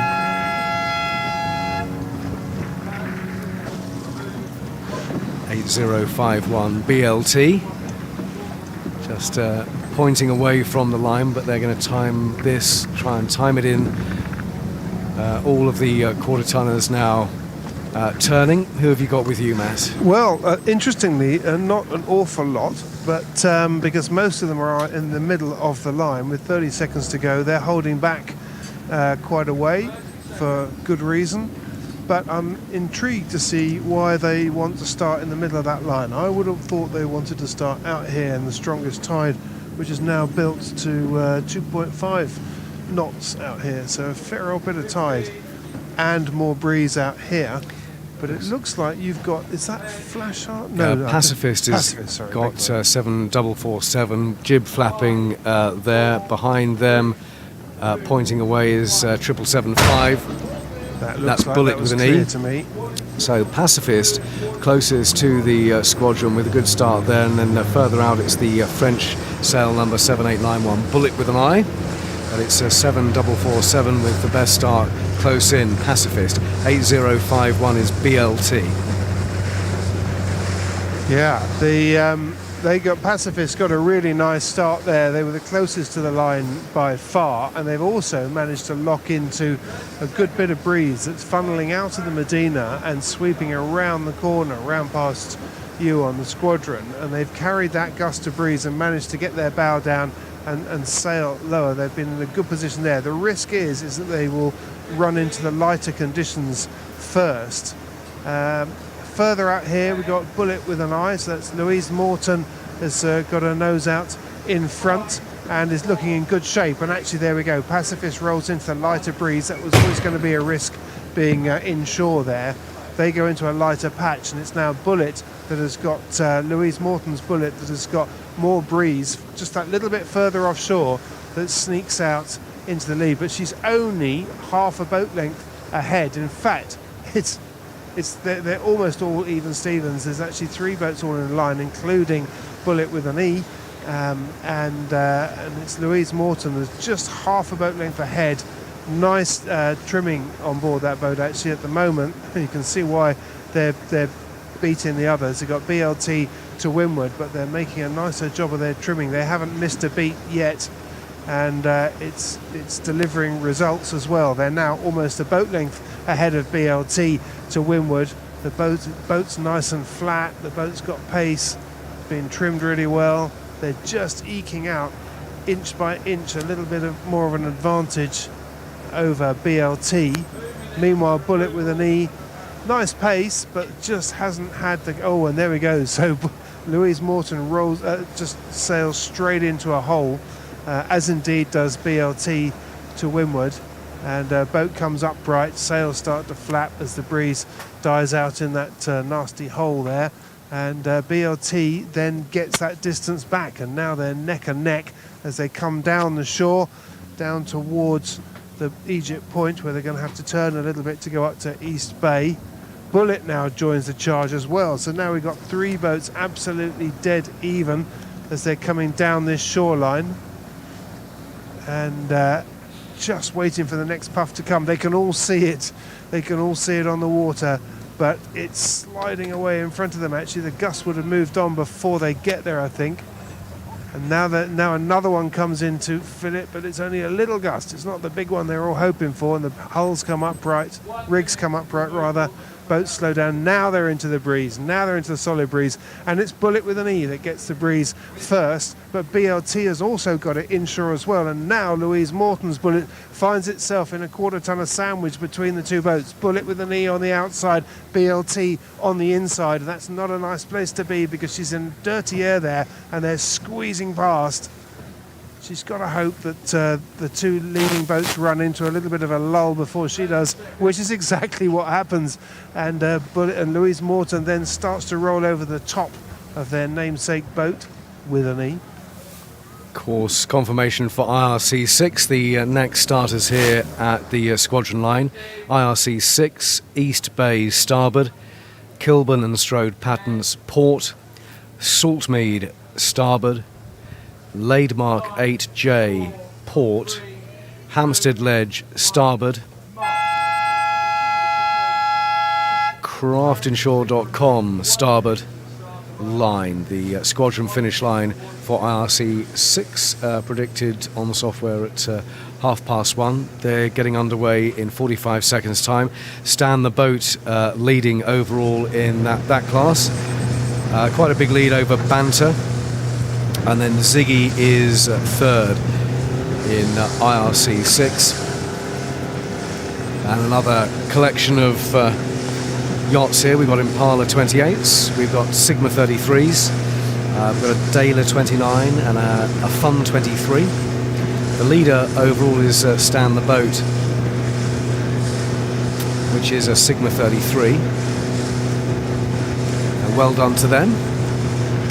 10 seconds to go, and that is 46.10. In they come for their start. And they're all clear, and they've all been very well behaved there, and some are going to have to pick up some speed pretty quickly, but they are piling in towards the line now, and it's 65.08. Banter leading them over, followed by the smaller white sail of 40.69 Ziggy, who are third overall in the class. Close to the squadron, it's the blue hull of 73, the Swan Scherzo of Cowes. But as Matt was saying, a bit more breeze further out. Yeah, and further out towards the pin end of the line, it's the Mustang 30. What's it called? Buster. 6508. No. Banter. 6508 Banter. They got, I'd say, the best start there. They had breeze. They were ahead of the rest of the fleet. The beautiful blue Swan 36. Further, the other extreme side of this pack have been doing very well inshore, but as we keep seeing, it's a risky route down there. There's a chance that you'll run into some light patches and see the boats on the outside sail around you. That's certainly what's happening at the moment, as Banter, nicely under control, nicely trimmed, just keeping the pace on and extending, while the bulk of the fleet with Ziggy in there, which looks like a sonar. It looks like a sonar to me, but it's not. But it looks like one. It's a Fun 23. Is it? Oh, okay. And then we've got the Sigma 4331. Is that Stan the Boat? Doesn't look like it to me. No, that's Kerry Jean. Okay. Stan the Boat is 46.10. 46. Oh, crikey! Yeah, they had a bit of an issue then at the start. They're way back. But no, it's quite a tight bunch here then between 4331, the Impala 9587, which I think is called Spectrum, is that? 9587, and a boat that I can't quite see the number of to windward. They're getting themselves all bound up in their own private battle there, which we've seen doesn't really work. Well, it works so long as there's no one else on the outside is running away on their own, but that's exactly what's happening with in Class 6 with Banter, the Mustang 30. Just gone into a light patch now, and actually the boat that's really doing well now in this gust is the Swan 36. Scherzo of Cowes. Scherzo of Cowes. Scherzo of Cowes. One other point there, I counted no less than 3 Swan 36s yesterday, which is remarkable, because these were the boats, as we were saying yesterday, that started the whole Nautor Swan mark. They were the very first boats, and here's one of 3 at Cowes in second place, showing exactly why they're such popular boats and why they set a trend that was to last many, many years. Kerry Jean, one of the Sigma 33s in this Class 6, just heeling over in the breeze as they get round the corner and they see more of the wind, and heading off for their racing in the west. They will be followed by the Performance Cruisers B. Here's course confirmation for Performance Cruisers B, the green fleet in the cruiser fleet. Performance Cruisers B, East Bay starboard, Kilburn and Strode Patterns port, Saltmead starboard, Laidmark 8J port, Hampstead Ledge starboard, craftinshore.com starboard line. The squadron finish line for Performance Cruiser B's, the green fleet, predicted finish 1:20. And as the red funnel ferry. The Red Eagle comes into Cowes. The performance cruisers going to say hello to the ferry and then dashing away, but they are all well clear of the line. It's Solid Air leading, but it's very close at the top of this class, Matt. Really not much between the top three. Solid Air is first, Challenger is second, and Anticipation is third in Performance Cruisers B. Solid Air is a Hansei 445. Challenger is first 40.7, and Anticipation is a Beneteau first 40.7 as well. Also got a Swan 411 in here and an Arcona 370, but it's Solid Air leading overall the Hansei.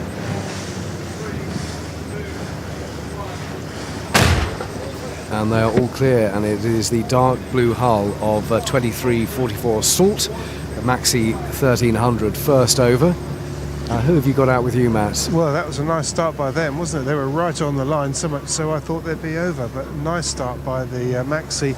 Meanwhile, I've got the Hansa coming in. The rest of the fleet was pretty line shy on that one, I'd say, but the Hansa just crossing just past the line now. I think it's the right Hansa. Is there more than one? Oh, there is more than one. This is 2721. I can't see their name. You've got Solid Air, which is the leader right. overall. Right, so they're looking good at the moment, although they're not. It's actually that Maxi 1300 that's doing the business right now. They started absolutely bang on time, going down the island shore.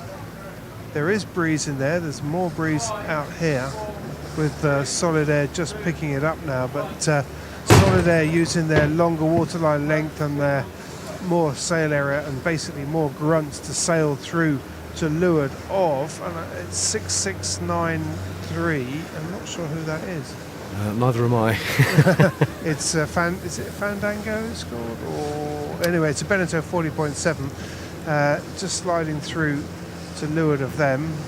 They're able to do that. They've just got a slightly taller rig and just a bit more grunt. 7001 is Challenger, who are second overall. Got away from them. 6693 and 9023 is Arcadian.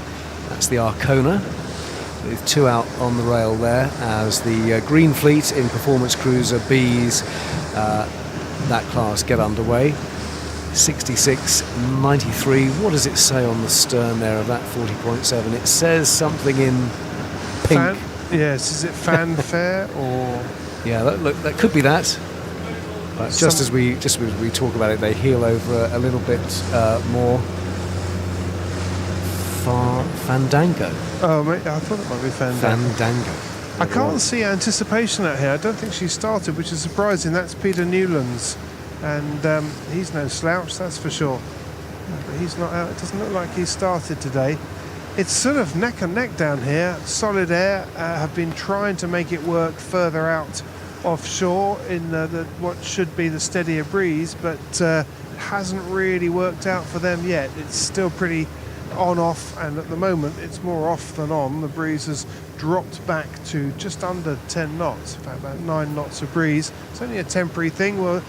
Everybody down here can see the patch of breeze ahead just by the Gurnard buoy. It seems to be a frequent feature here, or familiar feature, where this is where the gust tends to hit, but it comes in pulses. It's not a steady bit of breeze, and here comes the first pulse, and actually it's the blue hull of the 40.7 that gets it ahead of Solid Air. Solid Air has decided they can't get through to leeward, and in fact if they don't get up a little bit higher and closer to the island, they're in danger of not being able to lay the first mark, which is East Bay.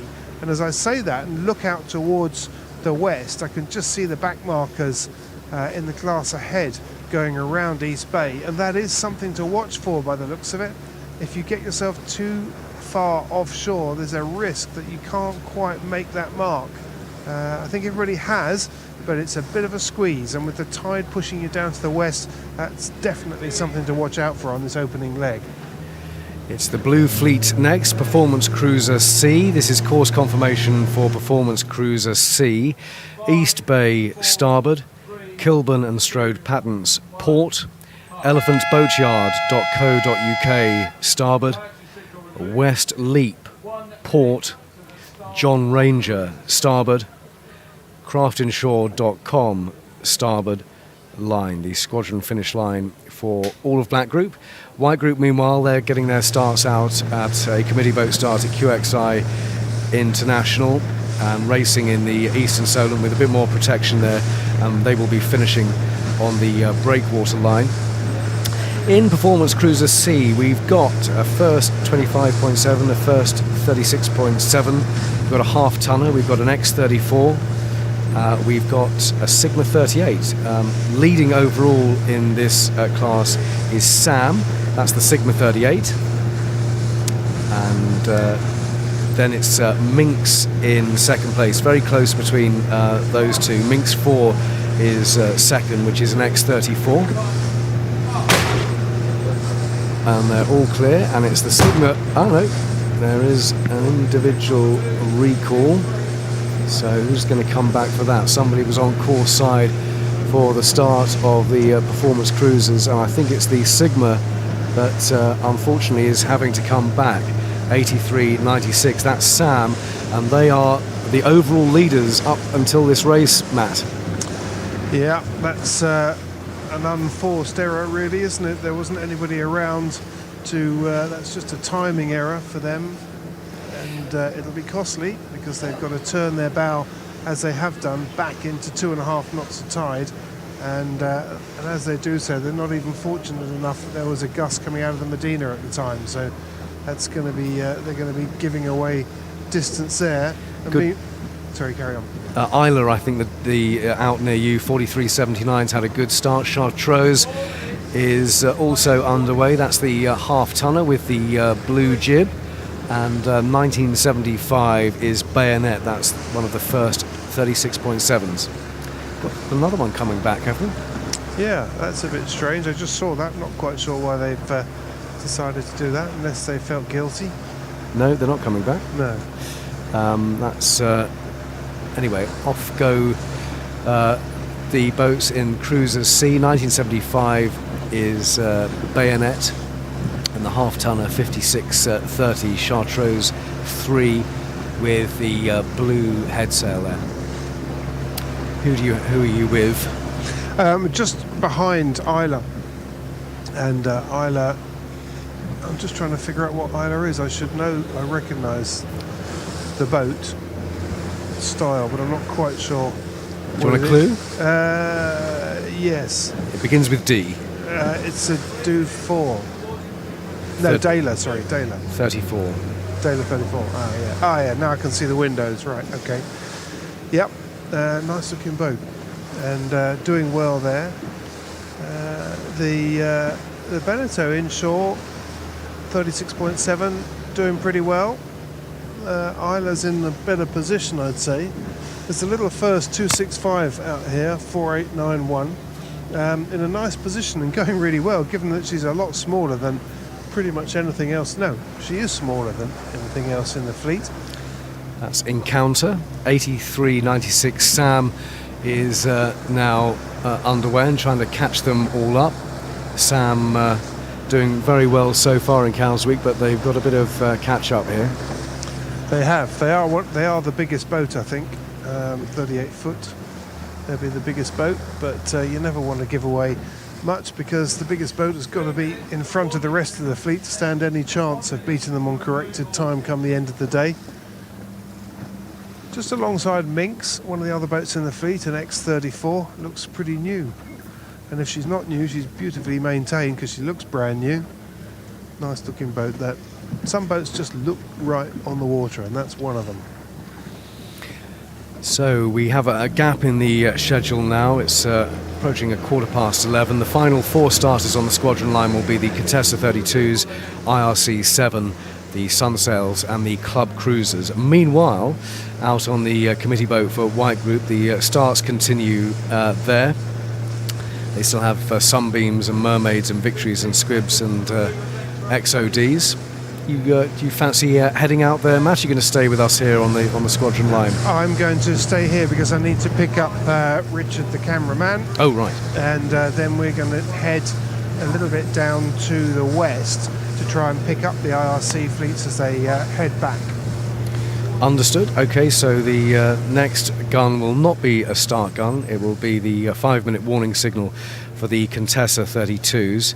So we'll have course confirmation for the Contessas, and then we'll get the latest sailing forecast for the rest of the day. But it does look like there is rain on the way. Certainly on the radar, there's a big block of rain heading this way. When it gets here, we will all find out together. But let's get the Contessa course on their warning signal. We've still got the Contessas to start here. They'll be followed by IRC 7. The sun sails at 11:30, and then the club cruisers, the final starters here on the squadron line at 25 to 12. And they're all out here right now getting ready, but it's the Contessas who are starting in 5 minutes. That is the warning signal. Here's course confirmation for the Contessa 32s. East Bay starboard, Kilburn and Strode Pattens port, elephantboatyard.co.uk starboard, West Leap port, John Ranger starboard, craftinshore.com starboard line. That is the course for the Contessa 32s. It is 11:15 here on Cowes Live, and let's get the latest sailing forecast with Fiona Campbell. Well, that front is slowly creeping along the south coast. It's currently getting into Weymouth Bay, so it is due with us in the next few hours. As I've said before, we should manage to see it quite clearly moving up the western Solent. The clouds will turn particularly grey and dark before we get a period of rain. Ahead of that, we've got the south-southeasterly southerly breeze. It's more south-southeasterly in Osborne Bay and much more from due south for those heading off to the far west. Lightest winds seen here on the RYS line. For once, Simon has the warmest place in Cowes. But more wind as you move away from the lee of the shore. And as Matt's been saying, it is quite patchy, just with so much shelter from the island. We don't often get to race in a southerly breeze here. So wind speeds as they are ranging from around 10 up to 14, occasionally up to 16 knots, and that increasing trend continuing. So good 14 to 18 knots over the next hour or so. It's already, for those who are in the very far west, probably already up to that 18 knot range. And that's going to be the case as the front comes through. Again this afternoon, looking at wind speeds possibly up to around 22 to 28 knots for a short time as that front goes over, and clearing up this evening. Fiona Campbell, Cowes Live. The weather brought to you by 7-Star Yacht Transport, worldwide leader in yacht transport.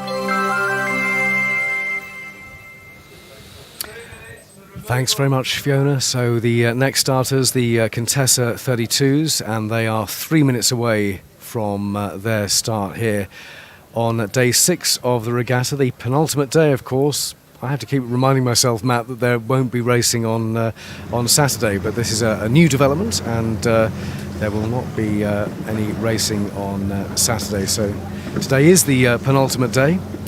Contessa 32's drumbeat with good lead in this class over Blanco and Daxi. Or is it Andazi? Andaxi. Andaxi. Yeah. Definitive there from Sheehan. Only because a very good friend of mine used to own it, and I spent quite a while sailing it actually with him. Oh, good. Okay.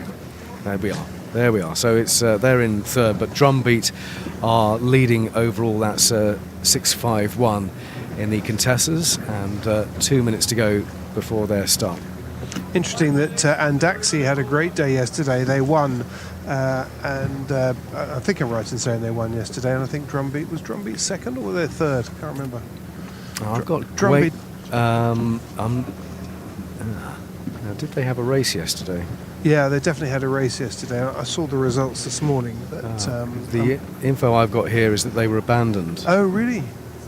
Really? So the winner on Tuesday was Gwaelin. Right. And Daxi have had a couple of seconds, a third and a fourth. Oh, okay. Well, I didn't see the finish of their race, but we saw them when we were out in the eastern Solent, and we saw the fleet come through, and Daxi was leading there, and Drumbeat was second when we saw them. There was a big gap between them, which caught my eye. But there's a big gap between this fleet now, with a minute to go until the start. A lot of them a spread across the line with quite a few down towards your end of the line, but I've got the Rogers family up here. I think it's the Rogers family, yes, in Ascent, the light blue boat of Ascent, out towards the end, and it's all getting quite interesting because we've got a red jet, we've got the commercial red funnel ship standing by just there as their start gets close to getting underway. 23 seconds to go, and that looks like is it Gwelin? 776 is Nimbus with a dark blue hull, and very close to the line. I think they're over the line. Yeah, they're pointing away now. They've got to get back behind there. They've got 10 seconds, and the red jet's trying to get involved as well. 776 Nimbus pointing away from the line now. And there's going to be an individual recall. 651, the white drumbeat, the class pundits are over first. We don't know for sure the sail numbers of those who were declared on course side there, but I think there was quite a few of them. I hate to say it, I think there was quite a few that were over the line. We were over the line as well, but quite a few. 568 is Gwelin, and drumbeat leading them away. 682 further up the line is Blanco, and the Contessas are away, but individual recall means, if you're tuning in for the first time, it means that somebody, at least one boat, was the wrong side of the line at the start and they have to come back and recross it, but we don't know which ones have to do that. I only saw one come back. Yeah, I think it was more than that. I think 651 are now turning around thinking maybe it was us. There was quite a few that were over the line at the start, I think. And I suppose what we should say, just to add to your explanation there, Simon, is that the race committee don't notify the boats that are over. You have to declare that yourself. They just tell you that someone was over the line, and you have to decide whether it was you or not. They don't call out numbers, so you can end up heading on around the course thinking I was fine, and then you get home to discover that the penalty for that is disqualification, which is not a great way to finish the day. But in the meantime, I'm right alongside Andaxi here, and Andaxi was the second furthest out on the line, and they really sat in a nice bit of breeze, and they nicely trimmed. They're very interesting that they're all bunched up on the weather rail. They're keeping their weight in the middle of the boat. They're very much in racing trim, which is interesting to see. Big gust comes along and they start to accelerate through that. Just behind them they have Blanco, just literally a boat length behind them. Blanco just sitting just behind Andaxi, and to windward we got 568, which I think you said was Gwelin. Yeah, and 5765 is Ascent, yes, with 4 out on the rail there, giving us a wave and a wiggle of the toes. That's of course the Rogers family, who were responsible, their father and grandfather.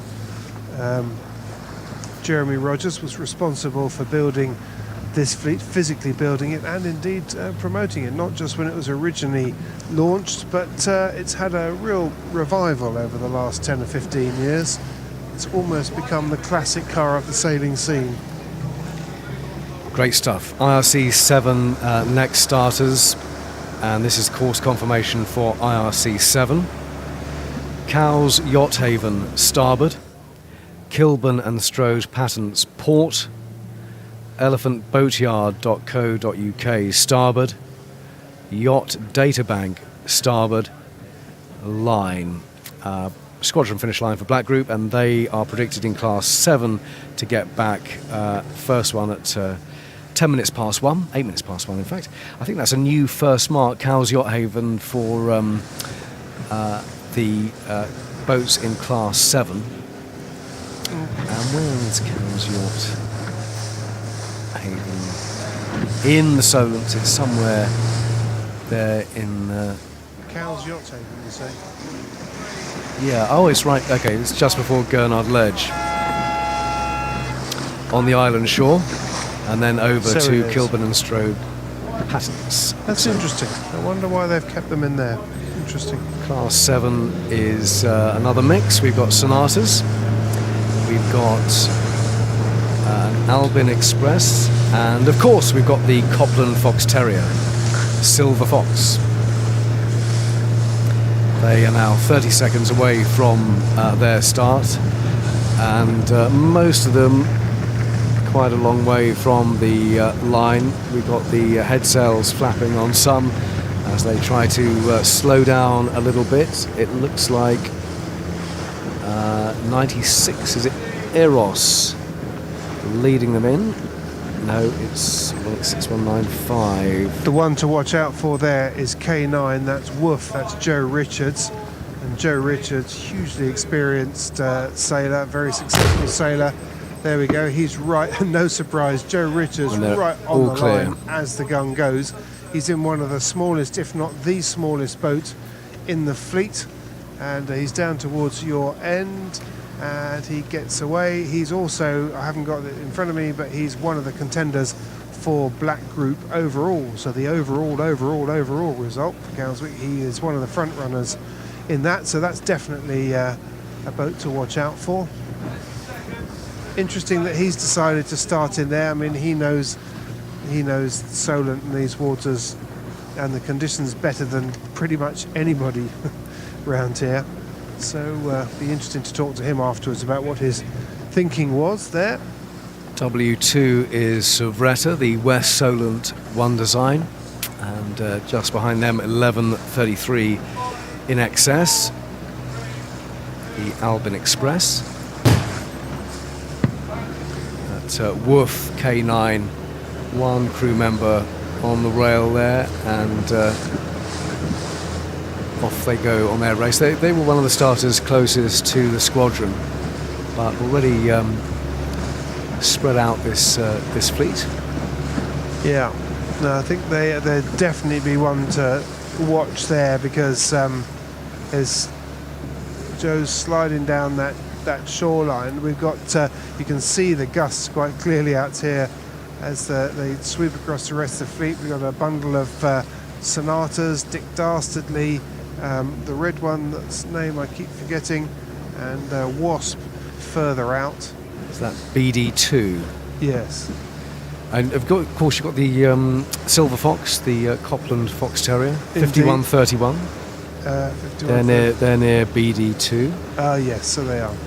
Yeah, just being hit by a little gust and then a lull. Quite puffy down here now. It's getting, probably the gusts are getting a little bit punchier down here. We've seen gusts up to 18, 19 knots now as we head down this first leg. Joe Richards there. Well, you would never bet against Joe Richards, and this is why. He started inshore. He's made that work all the way down that inshore route. I think one of the reasons why he's gone quicker down there is he's just been responding. Him and his crew have responded a lot better to the gusts. They are anticipating them and trimming accordingly, rather than what we're seeing across the fleet is boats responding to being hit by gusts. And it's a little late, if I'm being brutally honest, because you end up putting the brakes on and then having to let the brakes off because you're trying to steer against the gust, and you're effectively just dragging the rudder through the water sideways. So anticipating those gusts, easing the sail, keeping the boat on its feet, keeping it moving is the way to make sure that you don't put the brakes on. And that's exactly what we're seeing with Joe in this fleet. On Woof, they're the one boat whose masthead is staying pretty much in the same place all the way down, as they just keep the boat upright, balanced, and at full speed. 3153, we saw Riot, one of the Scaramouche Sailing Trust boats. 3153 Riot, and you see the lads round town with their red jackets from the Greg City Academy. They're off on their race.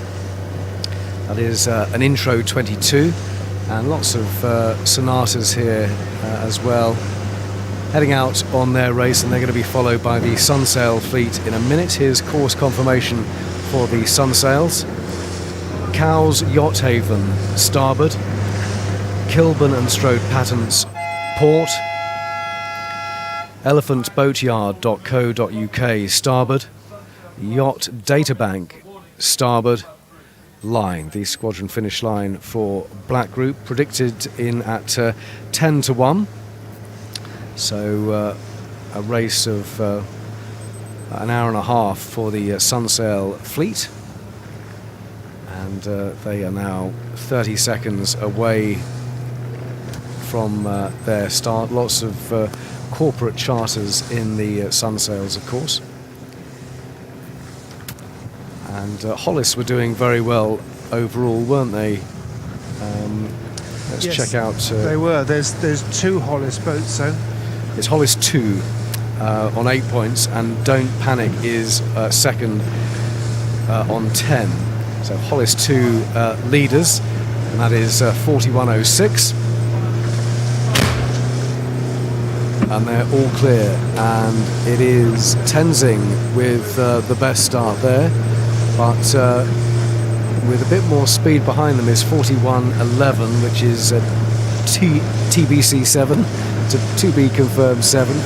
41.05 Howden follows them. Further out it's number 41.12 Opier.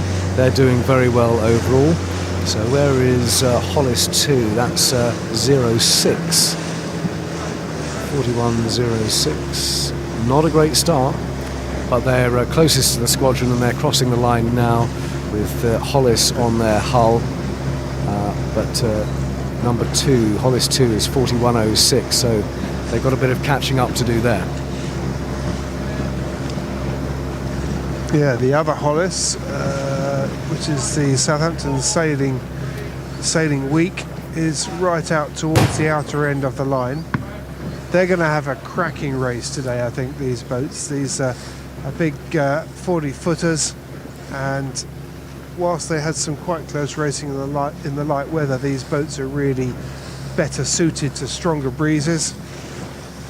And given that they're all identical, I think they're going to have a great race today. The Sunsail fleet of 40-footers, this is the third type of 40-footer that the Sunsail fleet has had en masse, and they've always had great racing at Cowsweek, and it's interesting to see that this is one of the fleets that has remained popular for many years now, and it's easy to see why. It's a great way to get onto the water, it's a great way to get racing. You can buy your berth on one of these boats. You can either buy it as a team, or you can go in individually and meet a whole bunch of buddies, and I've done it and helped out with it over the years, and I think it's a fantastic way to get into Cowsweek. And it's a fantastic bit of racing as well, and quite often as the week goes on and people settle into their roles and settle into how to sail these boats and getting their heads around Cowsweek, they get some really close racing. At the moment, though, the boat that's actually leading the charge, it is that Hollis, isn't it? I think it is. Yeah. I think they've wheedled their way. Oh no, beg your pardon. 4104. No. That's Tenzing. They did well at the start. Yeah. Tenzing. That's right. That's right. You said they got the best start, and we can see them. They've now managed to pull themselves ahead of the rest of the fleet. They got ahead, got into the breeze, sailing nicely. These boats look much more comfortable in this breeze than they did in the light weather that we've had over the last few days. Twin rudders, big beamy sterns aft, lots of power in the hull, lots of stability, and they like the breeze, so they're going to have a great race. And you can see already, I mean, it's pretty close as they all come down as a gaggle, as a pack towards Gurnard. But it's Tenzing that's leading. But I wouldn't mind betting that changes as they go around the course today. Club cruisers starting in a minute and a half. Here's course confirmation for the final starters here on the squadron line. It's the Club cruisers, the White Fleet, Cowes Yacht Haven starboard, Kilburn and Strode Patent port, elephantboatyard.co.uk starboard, Yacht Databank starboard line, the squadron finish line for the Club cruisers, and the rest of Black Group predicted at 1:15. So this will be the 1 minute hooter for the Club cruisers, and the signal made here at the squadron. preparatory signal removed there for the club cruisers, and it's Chameleon leading overall on 5 points. Chameleon in the club cruisers is a Morris M36, Chameleon of Clowes.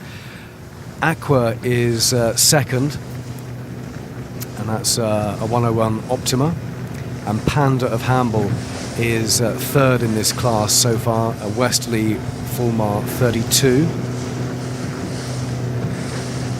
And they are now speeding up and heading into the line. I think it's a reef in 83.14, which is going to lead them there. 41.64 just coming up to the line and then pointing up a little bit, which is Chameleon of Cowes, and now pointing at the squadron, and they're all clear, so they then bear away again, and Chameleon crossing first, but they don't have the boat speed of 240, which is Panda of Hamble. Who have you got, Matt? I have I think it's the Bavaria 8314 Dotty Dot. Dotty Dot. Dotty Dot, starting out here at the pin end of the line. Nice breeze and going pretty well. And actually at the moment, if you had to draw a line across the fleet, they're actually leading on the water ahead of the other boats. They've got their reef in now. They have. They've got a furled up headsail and a reef in the mainsail. And but inshore it looks to be 240, which is that Westerly Fulmar. Panda of Hamble.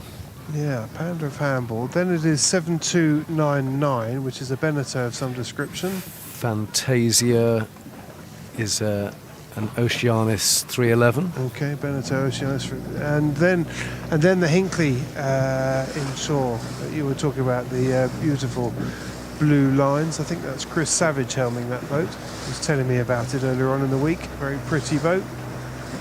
That is Chameleon of Cowes. Chameleon, that's it. Yeah. Quite a mix of cruisers here, but there's certainly cruisers apart from the one boat that stands out as not being a cruiser, at least she wasn't in her day, is she's called Sapphire, I think, which looks like a boat from the 70s. Looks like an Admiral's Cupper. Looks like an old one-tonner from the 70s. Good to see the mix. Salty Sailing is out there. Give us a wave. And with the Mermaid Gin logo on her hull, they're heading off on their race. 3 out on the rail there.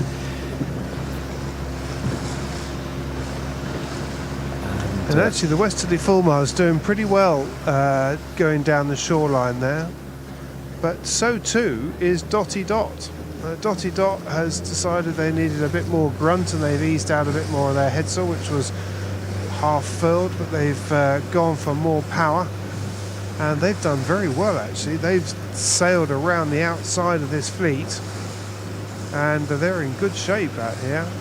They've unfurled that jib. They've left a reef in their main. I think it's actually 2 reefs in the main, but they're going well. And they can, I'm just looking, they can lay the first mark just about. From here, they've got the breeze, and they're sailing around their fleet. They're in the strongest tide. They've done everything right. Lots of waving to our cameras there on the Oceanis vis-a-vis. Hello to you.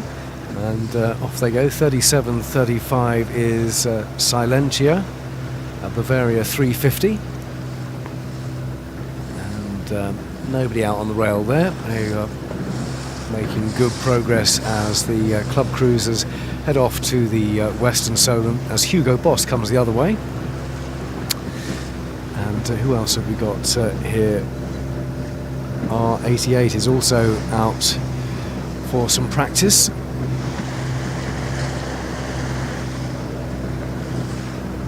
But that was the last start on the squadron line for the club cruisers. Hugo Boss and Rambler are out. Hugo Boss crossing the squadron line now, heading to the east. What a machine that is. with their chase boat, and Rambler further out, peeling right over with quite a few of the crew out on the rail there. That is Hugo Boss going to come to Cowes, or are they going to keep going?